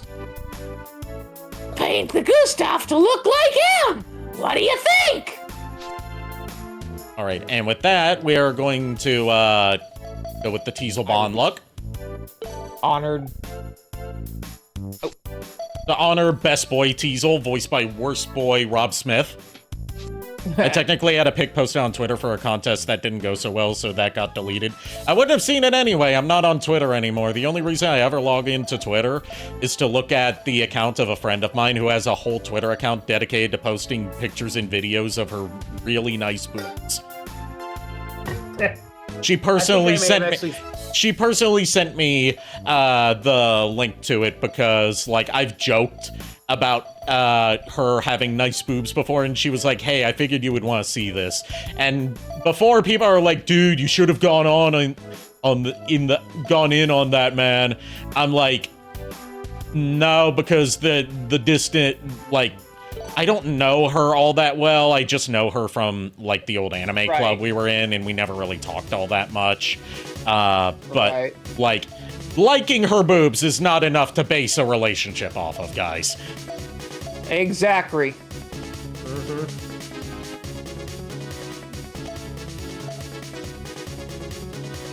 Like, remember, boobs alone are not enough to base a healthy relationship off of. No matter what High School DxD tells you. Exactly. And always remember, Christina V's boobs are not real. Christina V's boobs cannot hurt you. Yep. And also remember, boobs are nice, but have you guys tried garlic bread in pajamas freshly out of the dryer? Not together, but separately, yes. Although I will say I don't really wear pajamas. I just sleep in, like, boxers and maybe a t-shirt, depending on if I have company. Yeah. All right, we're gonna rob the bank. Because we haven't gone bank robbing in a while. Fair, been there, done that. It's just comfortable and easy to wear, to quote, to paraphrase youngster Joey. I mean, I used to do the same until I got chronic sciatica. Yeah. Now I kind of have to wear sleep pants, otherwise it feels weird. Right. All right, first of all, I'm going to change out the Gustav parts for the Gatling gun. I mean, I'm a furret. I don't wear clothes. That would be weird. You wear a shirt and glasses. I was about to say shirt and pants, but no, you don't wear pants. You wear a shirt. God damn it. All right, time to go over the details. We're going after the bank again this time.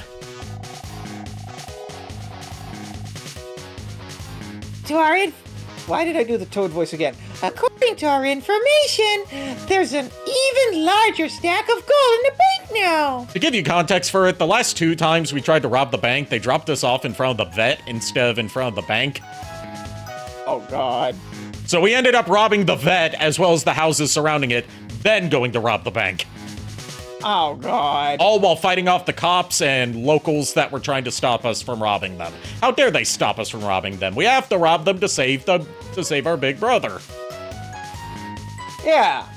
Fuck them. I already said this line. Didn't I? Yeah, I just hadn't moved on to the next one yet. Oh. That means they'll be guarding it better, too. We might have to fight our way through.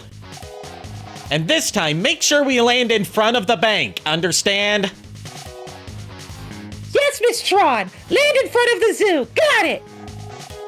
All right, then. Let's go. Roger. Thank you for chiming in with one of the voices. No worries. When I saw Roger, I was just like, Roger, Roger. Roger, Roger. Or as from Beast Wars 2nd, we got Roger.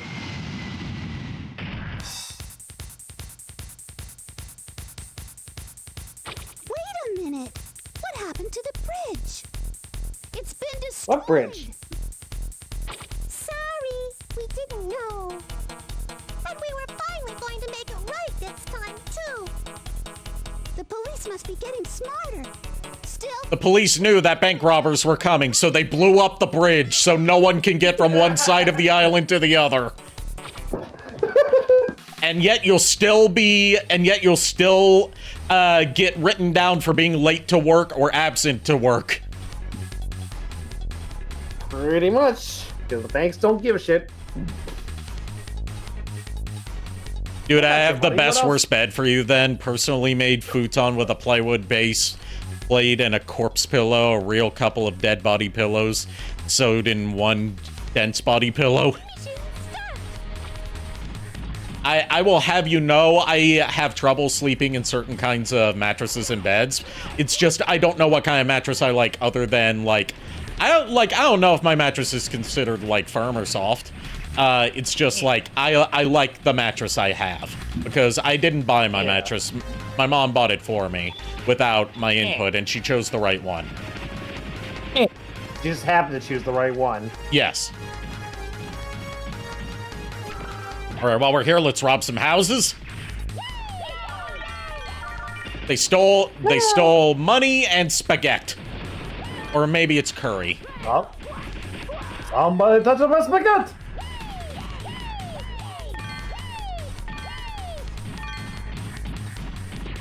Me? I just like a good bed. Let's send them after the car. Good job. A+ for effort. A- for execution. They stole a apparently still alive fish. It wasn't from the fridge, it was from the aquarium. I was gonna say, because you said A-, so I'm like, because it's hard to give these guys an F? Yes. Hard to give them an F because they're just too adorable.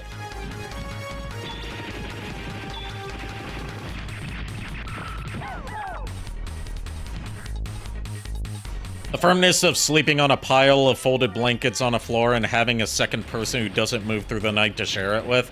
I've actually not, I haven't really shared a bed with many people. Partly because, like, I'm a big person, so I need a lot of space on my bed. But also because, like, lack of a person in my life to, do bed sharing with. But that's a whole other discussion. I've only ever shared a bed with one person, like, ever. Not counting, like, sharing a bed like, with your yeah. parents when, like, you've had a bad dream or something. Well, like that, obviously. I mean, I take. Actually, no. I have shared a bed with someone at convention before. Yeah, I was about to say, other than conventions. It was actually, funnily enough, it was with a girl who I didn't know at the time had a crush on me. But I still made the joke anyway, just to mess with people. I made sure that they were aware it was a joke. That I said, guess what? I slept with insert girl's name here because, like, people thought she was hot, and yes, she was hot. I'm just so dense that I can't tell when someone's attracted to me. But, like, say, like, I slept with, you know, girl's name here, redacted for privacy, and then I make sure to clarify, like, by that I mean we shared a bed together at a convention and didn't do anything naughty. Because you don't do naughty things when like 5 other people are in a room with you at a convention. Trust me, I've been in a convention room sharing situation where someone didn't follow that rule. It makes everything very awkward. Oof. Yeah. Like, I sleep like a rock, so I missed out on this whole thing happening, but the aftermath of it was super awkward. It was at, like, the first out-of-state convention I ever went to, where it was with my college's anime convention. Not anime convention, anime club. And, like, we had, like, 6, 7 people in one room. And yes, I did say 6, 7. That was on accident. Yeah. Myself included. And, like, one of them was, you know, some of us, the person in question who is one of the people involved in the incident and myself were, like, freshmen, fresh out of high school. Right. This was our first semester in college. And one of the people in the room, so we were, like, 18 years old. And one of the people in the room was a 32-year-old woman. One of the older members of the anime club. Apparently this happened while I was out like a log, which is amazing considering I used a sleeping bag for that convention, and I do not sleep well in sleeping bags, but apparently that still didn't keep me from being woken up. They had like 3 people in each bed, and I was on the floor.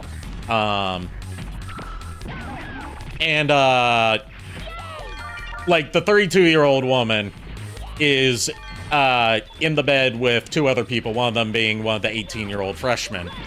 And she, like, propositions him for some of the old in-out.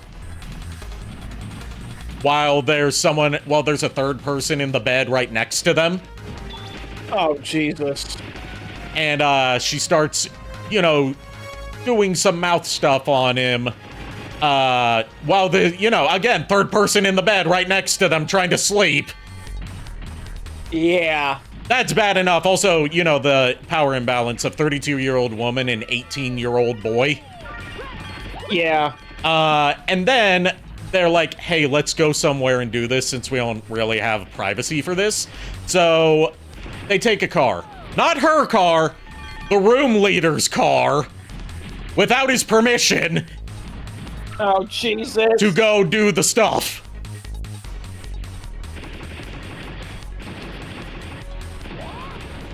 Wow. Needless to say, she was persona non grata at the anime club after that.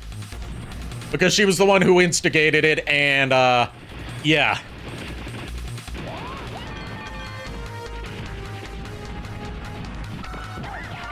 Okay, Yeah, that was I have some interesting anime convention stories that are both funny and horrifying. Oh, yeah, no.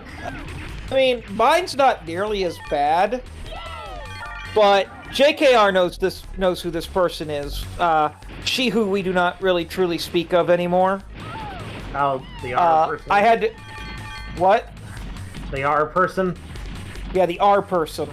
I remember so vividly, one, she was married at the time, but we didn't really have any choice but to share a bed with each other at a convention because of, the sleeping arrangements. Yeah. And I didn't bring a sleeping bag with me. Incidentally, it's because of her that I always bring a sleeping bag with me to every convention I go to from now on. If I know I'm going to be sharing a room with people. But, she, like, out of the blue one fucking night, like, again, she's a married woman, knows that I had no real feelings for her, by the way. Yeah. Out of nowhere one night, just kind of whispers in my ear and says, you could cuddle me if you wanted to. And I'm just like, no thanks, I'm gonna keep cuddling the pillow I'm holding on to, but you do you. Good. Yeah, it was just like good that you did the right thing in that situation. Yeah. The only person I've ever really like shared a bed with, and like in a cuddling situation, was kind of another awkward situation where I was dating her at the time, and she was an out of state, like out of country even, because she was out of Canada. She came to stay with me for a week, and like halfway through the week, she decided to break up with me. But you know, she was pretty much there to stay. There was nothing we could do, and proceeded to like ask me to still treat her like a little spoon while we were in the bed. Ah. And it was like, we're not dating anymore. Yeah, I've got a similar thing. I think I've told this story on stream before, but I'll tell it again because, like, I've dated the weirdest and most unhinged people that are still, like, safe unhinged, not, like, you know, could get you in trouble, or, like, will kill you unhinged. But, one of my relationships, with a girl that I met at a con, it's the one that I've talked about who, like, believes she was descended from a line of witches and, believed that, like, she got into, like, actual magical duels with, magical creatures that only she and other magic users could see, which is why I couldn't see them, according to her. And, like, when we met, this was a long-distance relationship because we met at a con in Virginia. We met over our mutual love of Digimon Frontier, because we met because of my Koji cosplay. Like, she was just one of the craziest people I've ever dated in the actual mental, like, probably schizophrenic sense. Like, she talked to a fairy companion that she had that I couldn't see and had arguments and conversations with it while we were together in person. And, like, there's other things, like, she, you know, we never did anything that physical with each other, but we did do, like, some touching and kissing. That's as much as I'll go into that. And, like, she went through, like, a boobular growth spurt, shortly after, she got home, and she assumed that, oh, you must have, like, a magic touch or something because you playing with my boobas made them grow, like, 2 cup sizes, so can you please do that again every time we meet? Because she had a breast expansion fetish. Okay! You know, not that I'm against, you know, consensual booba play, but, like, the thing I'm trying to get to, other than pointing out how strange she was, like, we were going to meet up for the second time, at the same convention that year, and we were going to room together this time. We ensured that nothing, like, you know, that there were boundaries set, for what was going to happen. 2 days before the convention, she announces that she's breaking up with me. But she still wants me to room with her at the convention. And I tell her, no, I'm not going to room with you at the convention. In fact, I'm not going to go to the convention anymore because, like, if I don't room with you, which I'm not going to do because it would be too awkward, because you literally just broke up with me out of nowhere and didn't give a reason why, yeah, then I won't have anywhere to stay. And she just called me immature for wanting some distance from her and stuff like that. To quote Dan Avidan, you're crazy. Oh, here's the other best girl, Denise, the police officer I was telling you about. She's got one of those lifters from Aliens now. Alright, dibs! Y'all can have Pearl. You see what I mean about Tron and Denise having, like, a toxic Yuri thing, right? Won't you? And how adorably smug Tron is. Wait, why am I talking to you about this? That's enough out of you. You're under arrest. Fun fact, the English dub, speaking of You're Under Arrest, the English dub for the anime You're Under Arrest was recorded in my state. Oh, nice. The one that gave us the esto bleh meme. The English dub of that series. Recorded in my state, and it's one of the few anime to be recorded in my state. They used to have a dubbing studio in Wilmington that has since shut down, unfortunately. Because back in the 90s and early 2000s, all the anime dubs weren't centered entirely in either Texas or California or New York. There was like dubs all over the place that were recorded.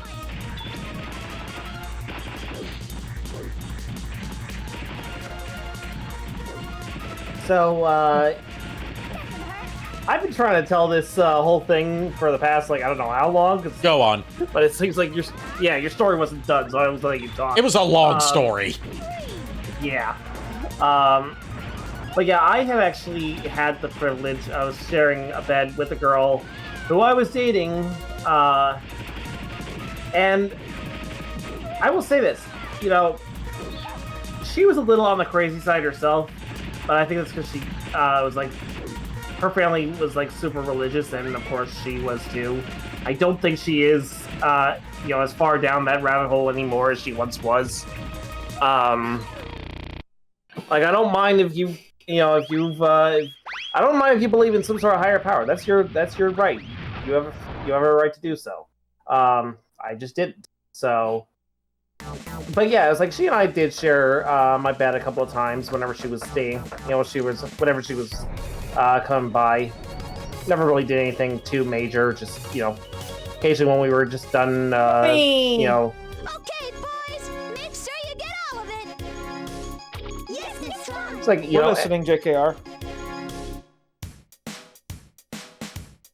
Really? Because it feels like you're trying to interrupt me. No, that was actually just a pure coincidence. But yeah, so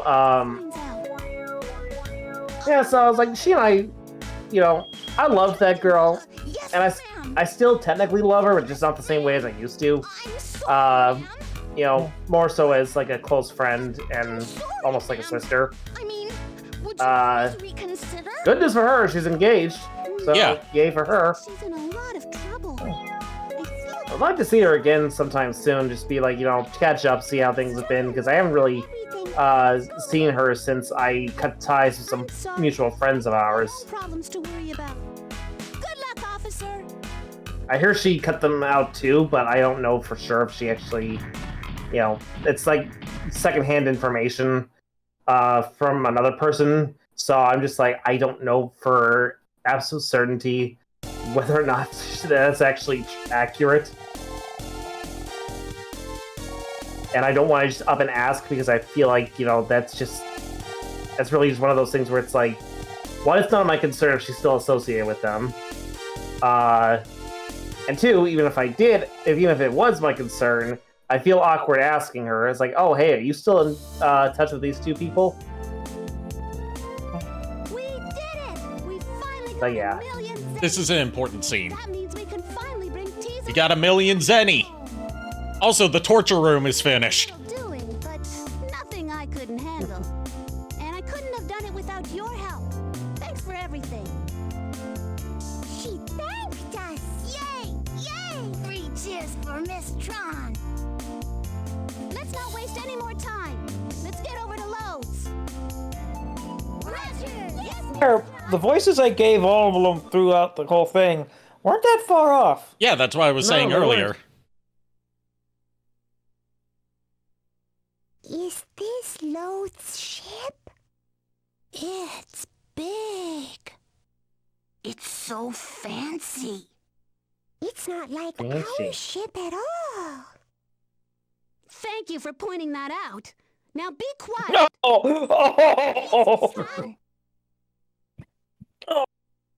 Moving. I'm Lex Load. Looking for Thanks, I hate him. Tags, ugly bastard. a pretty young girl. Tags, ugly bastard. Why don't you tell me what you want? Right. You know why I'm here. I've come for my brother. Here's the million zenny my brother owed you. There, the debt's been settled. Give me back my brother. Brothers. That's nice of you. You seem to understand how the world works, my dear. Let's What an see. odd sentence to speak to somebody. 30. Looks a little short to me. What are you talking about? There's a million zenny right there. Yes, there is. But there's this little thing called interest, you see. Interest. If you borrow money, you have to pay interest on it. Let's see.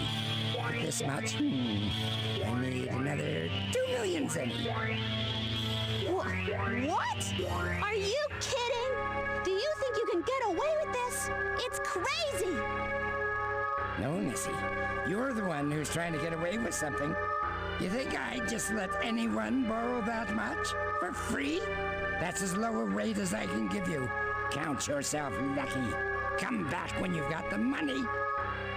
Can we appreciate, like, I guess so. the voice actor did such a good job at making this man sound absolutely despicable.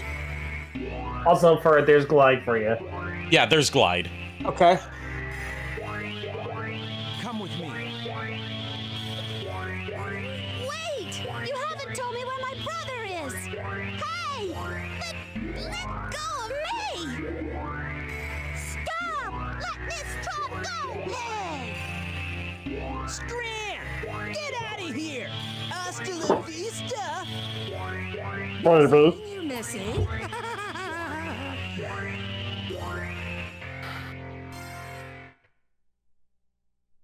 Thanks, I hate him. She's more useful than she looks, isn't she? But I can't let her. I would be honored if you stopped making that Let's face. take the critical stage. I'm counting on you, Glide. Don't let me down.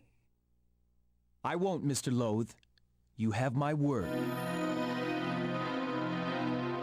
I won't, Mr. Loathe. You have my word. Yeah, that's why I would want you to voice Glide in a fan dub. So angry. You just naturally know how to play that kind of character. I'm gonna get them for this. I guess we'll have to get that money if we want Teasel back. Thank you. We need 2 million You're welcome. Like, that's a genuine talent that you have at playing those kind of, like, snooty, haughty characters. And then we take care of Loathe. Honestly, that's kind of what Riku is, but she's not snooty or haughty. Yeah. You've been looking for new ways we can make money. She's just right? very higher up, sophisticated. Yeah. We found some. That's good. They'd better be worthwhile, or you're all in big trouble. All Again, right, then. and for those who, like, I've never, like, told the story to, like, that are watching in the stream, the funny part is I based Riku's voice off of a bad impression of Rarity from fucking My Little Pony. And it just somehow stuck. Also, hilariously, her saying "darling" all the time was supposed to be a one-time thing, but I got stuck doing it. A lot of And I things couldn't that stop. the two of us intended to be one-offs ended up becoming defining features of our characters. Yeah, exactly. Like, Baron referring to people as love was something that ended up becoming a vocal tick for her. Or just like a regular thing that she says. When before it was just like, just her trying to respond to the darling that Riku said to her. Yep. Like, even Baron having this kind of more proper British accent. Not entirely upper class, but still, you know, relatively well spoken. Like, I was still trying to figure out what accent I wanted her to have, because I didn't just want to give her I didn't want to just give her the pirate accent, you know. So I thought about making her a bit Irish or Scottish or something like that, lads. But I ended up, the first line she said, I gave her that accent, so I'm like, fuck, I have to stick with it now. Yep. Well, the funny thing with Riku is my plan was I was going to give her the Risky Boots voice, but, like, tone it down because she's wearing a mask. Yeah. And, like, somehow it became a bad impression of Rarity instead. And I just fucking ran with it. Welcome to the torture room. Oh, no. This room has a lot of interesting looking equipment in it. It gives me goosebumps just thinking what you might do with it. Goodbye. I think I'll be spending a lot of time in here. So we found the masochist surfbot. Oh, God. If you say so. His expression doesn't help. Oh, number 35. Number 35 is getting lazy. Time to punish him. You guys ready to see what Miss Tron's idea of punishing misbehaving surfbots is like? Let's see it. I'm terrified Let's and aroused. Also, number 20, we need to give him a, we need to give him the lament configuration. Yes. You want an explanation of the torture room rules? Yes! Use torture room tools to reduce the surfbot's sloth rating to 0 in 30 seconds. Square button is spikes, circle button is flame jets, X button is weight. I'm sorry, fucking what? Please forgive me, Miss Twine! No! I'm going to teach you not to goof off! Are you ready? Go! Oh.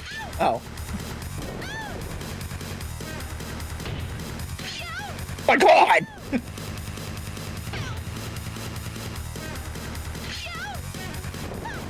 I'll have to give myself a promotion. Promotion? More like a stay in the torture room!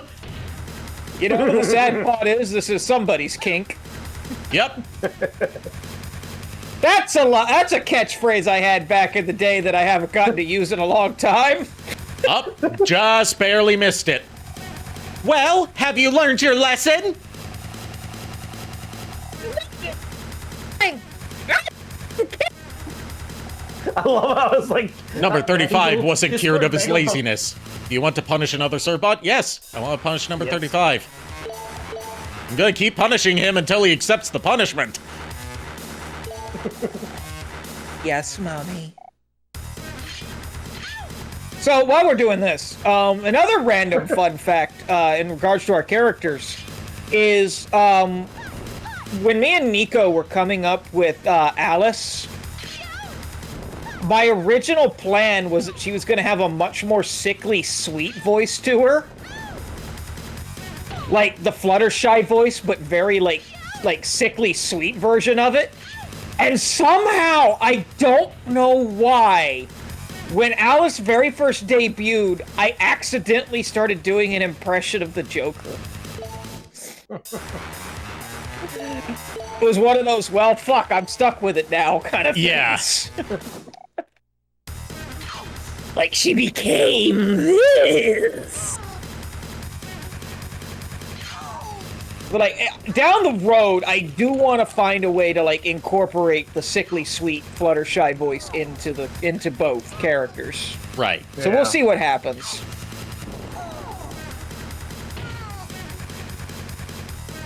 You look a little flat, Surfbot. Hey, flat surfbots are just as good as busty surfbots. It just personality is what matters. That's not what I was going for, but okay. Harder, Mommy, harder. I won't goof off again. I promise. Number 35's laziness has been cured. Everyone is working hard. So, thoughts, comments, concerns? No. As I said, this is someone's kink. Yep. Yep. But okay. The last time I said that during a stream was Fuck, was it, not Final Fantasy. The fuck am I thinking? Resident Evil, I think. When I was playing Village and she turned into, Lady Dimitrescu turned into a giant fucking dragon monster. Yeah. Oh, yeah. I know some monster like, fuckers that would do that. No, like, I legit, like, looked at her and said, you know, the sad part is this is someone's fetish. So anyway, hello, mommy. Apparently it's the Duke's fetish, based on, what he says when, you give him, Lady Dimitrescu's, her remains. He's like, that slender waist of... Yup. That game was fucking weird. Yes, it was. Even for a Resident Evil game. The fact that we got fucking Von Helsing Nicolas Cage or whatever the actual hell Van Helsing Nicolas Cage Magneto. Yeah, yes. Von Helsing Magneto voiced by Nicolas Cage, who turns himself into a giant goddamn tank monster because why the fuck not? You know what's even better about the whole Nicolas Cage thing? His voice actor, who, by the way, voices Asterion, said that he wasn't trying to do a Nicolas Cage impression. He was trying to do a Jimmy Stewart impression. Yup, and it just came out as Nicolas Cage. Yeah. And he ran with it. Like, fuck it. And the funny part is, there was a game based on something Nicolas Cage did a little while ago, and that guy ended up voicing him. I'd have to look up what it was. But they've outright stated, like, if Nicolas Cage ever needs a voice actor fill-in, that guy's gonna do it from here on. Yeah. Alright, so, we'll probably do one more mission before ending the stream, because I want to end it at, like, just after midnight, or, you know, depending on what missions are, how long the mission takes. We've done all 3 of the bank missions. We have unlocked some new missions now. We can go to the farm. And we have we have a new container puzzle we can do. We are going to go to the farm. We should go to the farm. That way we can leave JKR there. Farm? There's more food than power on a farm. It's cow farm. Are you gonna read cows on a cow farm? Say the line. Oh, sorry. The goal of this mission is to steal all the livestock from the ranch.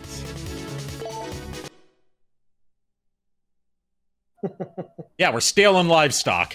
All right, let's get this mission meeting started. I also fucked up the cow line too, so that's fine. This time we're going to go after the Sart farm. I think there's a lot of money at a ranch, Miss Tron. Of course there isn't. What we're after are the animals they have there. And we'll make cheese and milk and yogurt and stuff and sell it, right? No, that's too much trouble to bother with. Although it does sound kind of fun. Nope, what we're going to do is sell them as quickly as possible. We heard rumors that Mr. Loathe is one of the owners of the Snart Farm. Snart Farm? What the fuck, for it? Snart Farm! Miss Tron! Really? Well, then it's like 2 birds with 1 stone, isn't it? I'll show him what happens if you mess with Tron Bonne. I guess you're not all that hopeless after all. All right, let's go. She's even tsundere towards her kids.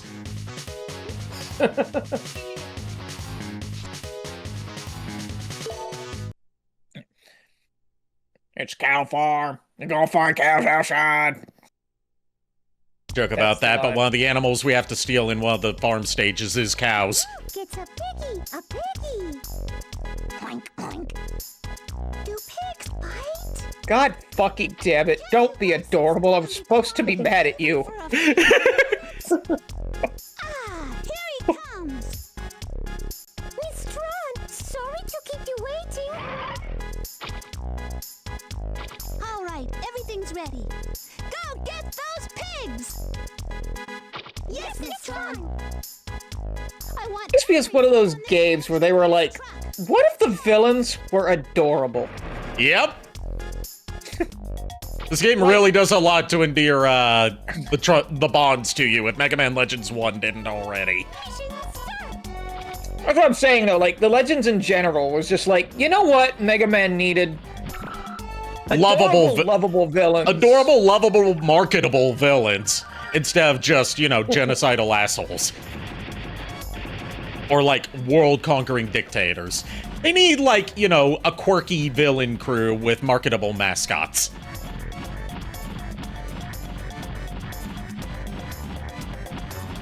I'm sure figures exist of Tron Bonne. Yes, they do. But I really don't want to look them up because I'm pretty sure they're expensive. Actually, they're not all that expensive. They're just like little mini models, like little mini figurines that you could buy in stores. And I bought one of Tron, but the seller on eBay had to switch my order because the Tron one was actually broken. And he decided, like, he did the right thing and decided I'm not going to send a broken figure to the person who bought it. So, he sent me a roll one instead. Oh, okay. I did just find one where she's sitting on a little chair thing holding a wrench that's like 50 Yeah, bucks. that's the figure I'm talking about. Oh.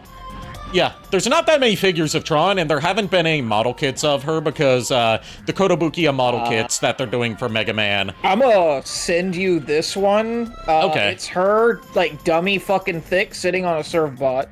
Okay, but I'll definitely enjoy looking at that. But as far as like the official Kotobukiya model kits go, they've really only delved into Classic X and like one figure of Mega Man Zero, design of Zero, and some of Battle Network, and they're just now giving us our first ever official figure of any kind, model kit or figurine or whatever, any kind of Iris, which is a thing that fans have been waiting for since 1997. Iris from what? Sorry. From Mega Man X. Mega Man X4 specifically. Fan favorite character and character that a lot of people ship with Zero. Because, you know, she canonically has a crush on him. And, like, has a whole tragic story involving him. She's the one that Zero says the "what am I fighting for" line in regards to. After he's forced to kill her. It also helps that she has an adorable design, and, like, in a game notorious for its bad voice acting, she still manages to have a really cute voice.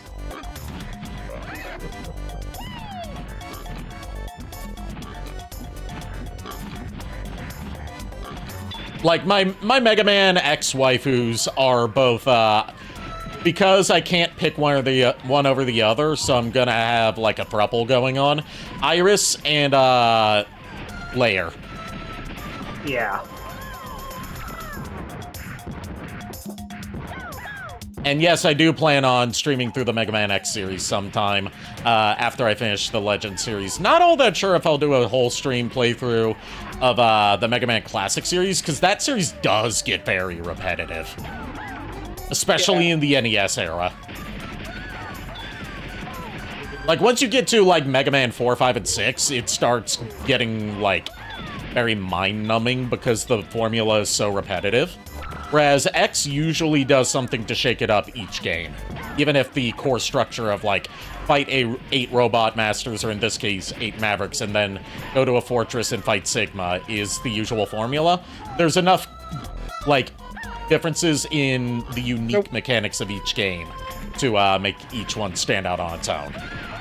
So, look at these figures.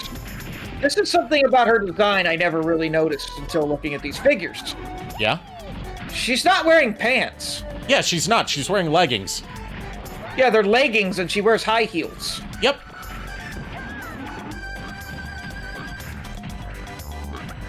She also has an official swimsuit design thanks to the gacha game Mega Man X Dive.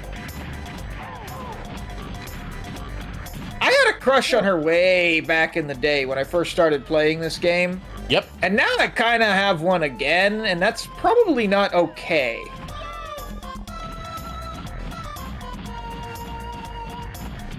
It's one of those like, think about it like in a moral stance. You know, she aged with me kind of deal.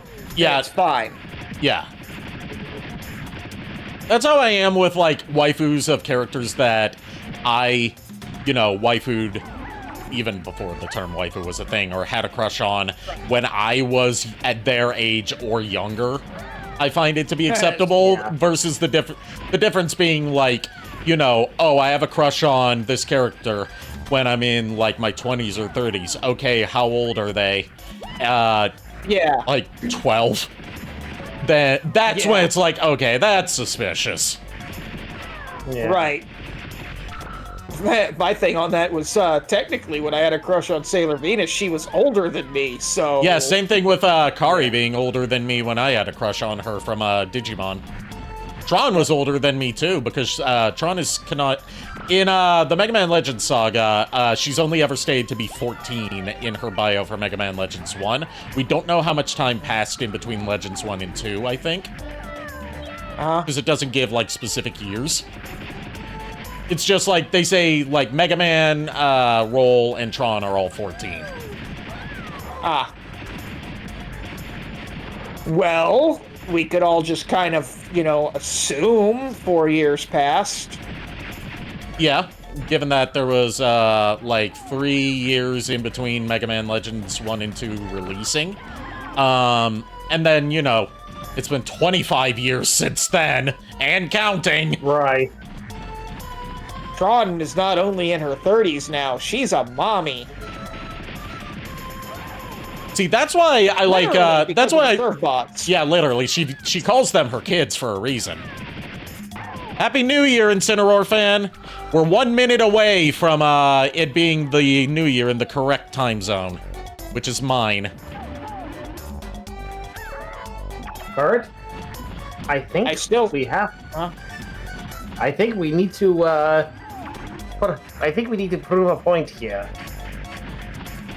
Point will be wrong, but go ahead and try. Happy New Year, everyone! Well, gee, boss, I don't understand what needles have to do with it. No, you idiot! We need to prove to Ari that it's not New Year's yet. We still have 1 hour left. Well, it's New Year's now in the correct time zone, which means I am now technically in the future while you guys are in the past. Well, boss, if you stop and think about it, you gotta consider that time itself is actually a man-made construct created to describe the passage of the bright burning skull in the sky. So really, technically, there is no true time zone. Hey, who asked you? It is officially 2026 in my part of the world, which means that Happy New Year. Which means that everyone in the Central Time Zone, which is everyone else in this call, is officially in the past. Damn it, Molly! Which I told you not to mess with the DeLorean.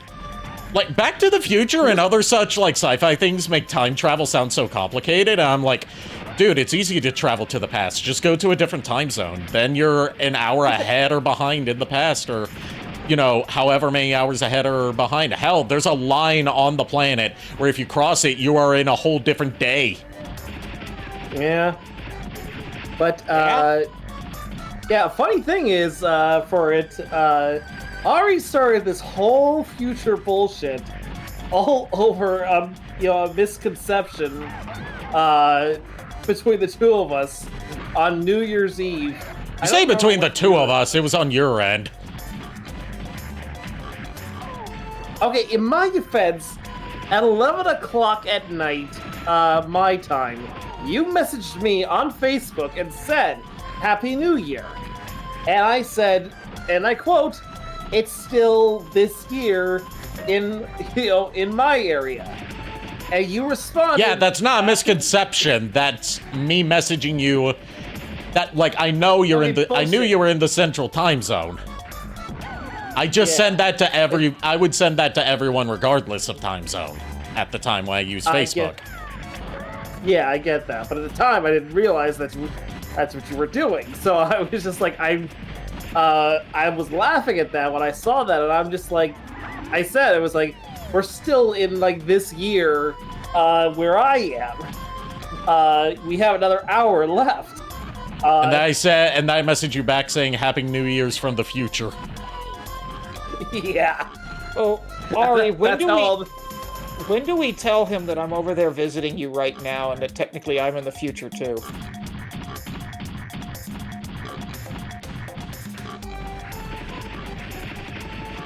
The future is now, old man. Literally. Happy fucking New Year, JKR. Oh, fuck you, Fern. I know you're not actually over there. How? All right, time for a boss fight now that we stole all the pigs.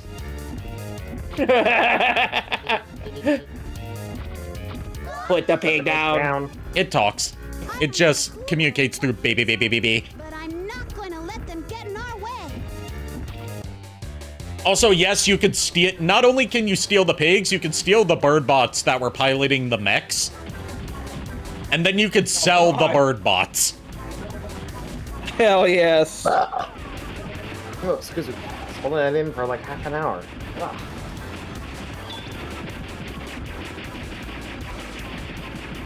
Also, like, the failure conditions for this mission, other than, you know, lose all your health, is if the truck gets destroyed, obviously. The birds don't really attack the truck in this mission all that much, but in later farm missions, they will directly target the truck.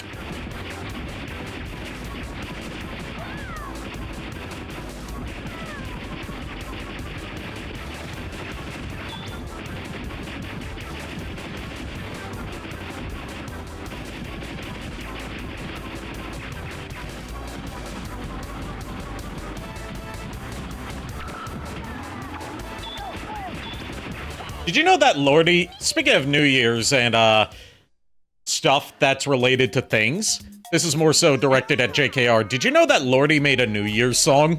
That's one of Lode's friends. Did not know that. They made that a long time ago. It's called Happy New Fear. Well, we've got the Nice. I'll have to check it out. let them go. A lot of their song titles are kind of punny. Like, they have one about like an airplane that a human goes on just to find out that's infested with monsters and he's the only human on the plane. Because Lordy's songs, a lot of them are just about like monster movie scenarios, basically. Yeah. And the song is called Scare Force 1. Nice.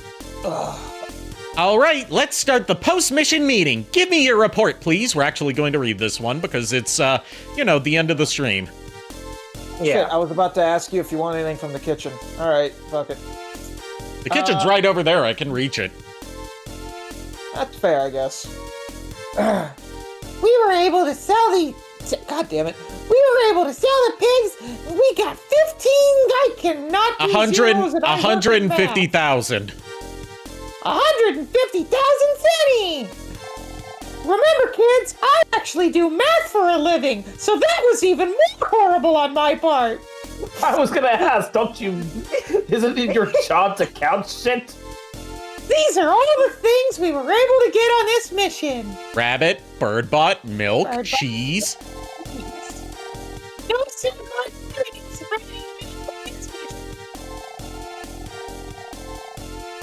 A list of the things we were on the mission, or that happened while we were on the mission. Construction on Master Teasel's room is finished. That's the end of my report. Powering down. And, you know what? Let's, check out Teasel's room before we go. Very This is the room that we saw him in his introduction in, Mega Man Legends, when he was watching TV. Nice. Oh, nice. And we got another Serpod here, number 28.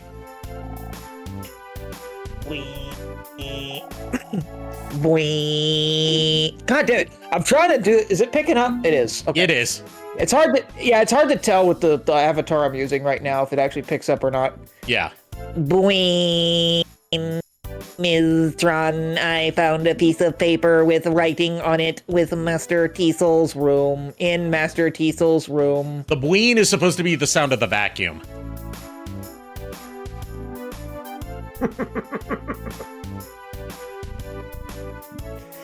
Miss Tron, I found a piece of paper with writing on it in Master Tiesel's room. Totally not flipping off Ari through the camera right now. Huh? This? Huh. This is a memo about making bottles. Maybe I should take it to the development room. You got bottle notes. Okay, we'll drop that off at the lab. Oh my god. You know, you could have told me that before I made the boing noises. I mean, nobody told you to make the boing noises. Oh, you're just skipping through all this? Okay, that's fine. Yeah, because it's a long It's dialogue like- tree. Basically, now he can make an e-bottle number 3, and now if I give him the bottle notes... Why won't you take my bottle notes? Oh, I have to get him to say that he... There we go. This is amazing. Everything you need to make bottles is written down in here. Master Teasel is incredible. With this, I can make e-bottles. I'm gonna go back to humping this wall. Fun fact, if you sell the riot shields, you get a discount to the point where you can get stuff for free. Oh god. Also, you can do that with parts of the police cars. Nice. There's a reason that you should be using your serve bots to assist you in battle. Can I just get a figure of her in that outfit? Sadly, I don't think one exists. There's not that many figurines of the Mega Man Legends cast. The most recent ones were the 4-inch Nell figures from Sentinel, which I have one of them. They only ever made Mega Man, and it goes for a lot now. But I picked it up while it was still being sold. If there's a way to pull up the dummy, I say dummy thick. She's not dummy thick, but she is kind of thick in that figure. I'm not going to bring that up on stream. That's fair. I don't want to risk anything that could get me in trouble with TOS. Yeah, especially at the end of the year. Won't. Like, it's just like a regular figure. Still, I don't want to risk it. Fair enough. It's better to be safe than sorry, you know? Yeah. Fair enough. Because Twitch can be... Like, Twitch is especially harsh on VTubers, so, you know. Yeah. Anything she does could easily get her, even if it isn't that big of a deal. Yeah, that's why when my model maker gets back from their break, I need to specify to them, hey, I need you to lengthen the undergarments a bit so they cover more of the hip. Because on their current design, it might, like, if they don't do that, that could very much get me banned for showing too much hip. Unless I have it in a hot tub or beach setting. Which kinda is hard to do for a gaming stream. Yeah. Yeah. Also, very odd specifications on Twitch's part, but... Yeah, Twitch is weird where, like, you can have your tits out just, like, barely covered, and you can have a camera literally focused directly on your ass, taking up half the screen. But if you're a VTuber and your model shows, like, too much exposed hip, like, just the sides of your hips, not, like, you know, anything lewd, like, that's a ban. Right. Wow. Yeah. And they deny, like, they deny that they specifically enforce that for VTubers and not for others, but we all know that's bullshit.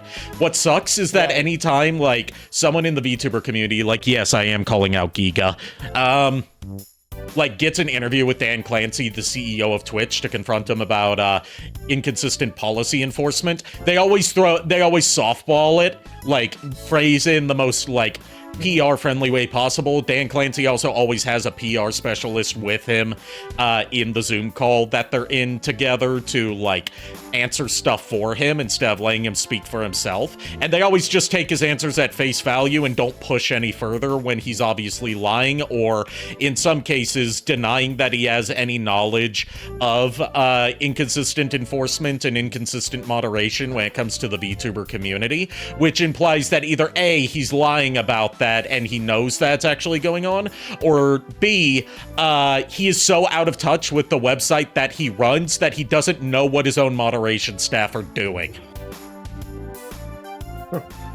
Wow.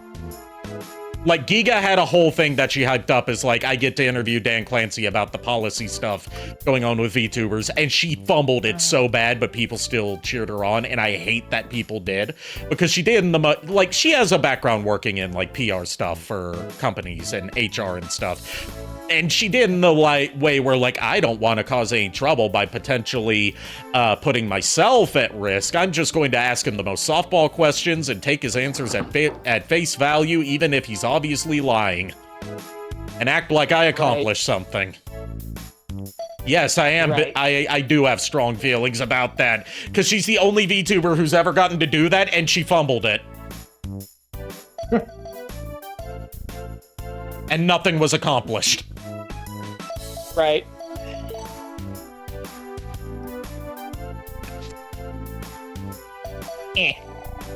Anyway, let's sell some crap. We're gonna sell these rabbits. We're gonna sell 16 bird bots that we captured. Yeah, let's not sell the serve bots. We kind of need them, and that's also slavery. Well, it's okay to sell the bird bots, though, even though that's still slavery. They're still sentient. They're basically just Glide's answer to the serve bots, except they're ostensibly the bad guys, so it's okay to sell them into slavery, according to this game. I'm tired. Remember, you're still playing as, like, morally bad people. Fair enough. You're still playing as, like, outlaws and criminals. They're not gonna be the nicest. Like, back in my Let's Play days, I did a Let's Play of this with my cousin, Miss Palindrome, and she was shocked that there was, like, a kid's game where one of the missions is to rob a bank, and I was like, you're playing as pirates. You're not, like, playing as heroes. You're playing as, like, people that are on the wrong side of the law. Right, yeah, basically Red Dead Redemption before Red Dead Redemption was Red Dead Redemption. Yeah, before Red Dead Redemption was Red Dead Revolver, which is the one that started the series that everyone forgets about. Yeah, the difference though is in Red Dead Revolver you play as a sheriff. Oh, and that also coincidentally was published by Capcom.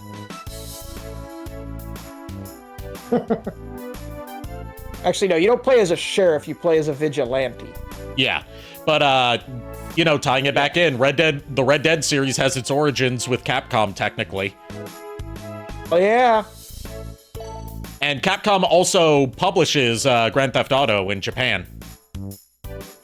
Heck yeah. They tend to publish a lot of Rockstar's games in Japan, because, That might actually explain what the hell's taking Grand Theft Auto 6 too long, am I right? I'm very tired. Alright, that is gonna do it for tonight for Misadventures of Tron Bonne. We've been going for about 4.5 hours and accomplished a lot in this session, and the end is officially the next year in the correct time zone, which is mine. And we're gonna see who we're gonna raid. It's probably gonna be Cloud Sato if they're still alive. Yeah. If not, we'll see who's going to be the first raid of the new year. Cloud Sato is not still live. I'm tempted to raid Pitch Wings because she's not live all that often, but I'll probably encounter that one person who is the one who, like, you know, my ex who also discovered Pitch Wings along with me through my buddy Nade, and I don't think Pitch Wings is aware of how toxic that person is, and as a result, I kind of have to stay away from her, even though I like her streams. Okay. I have a guide the raid, actually. Okay. Did you redeem it? I'm about to. Oh, Reaper, okay. He's only got like 6 viewers right now, so I figure.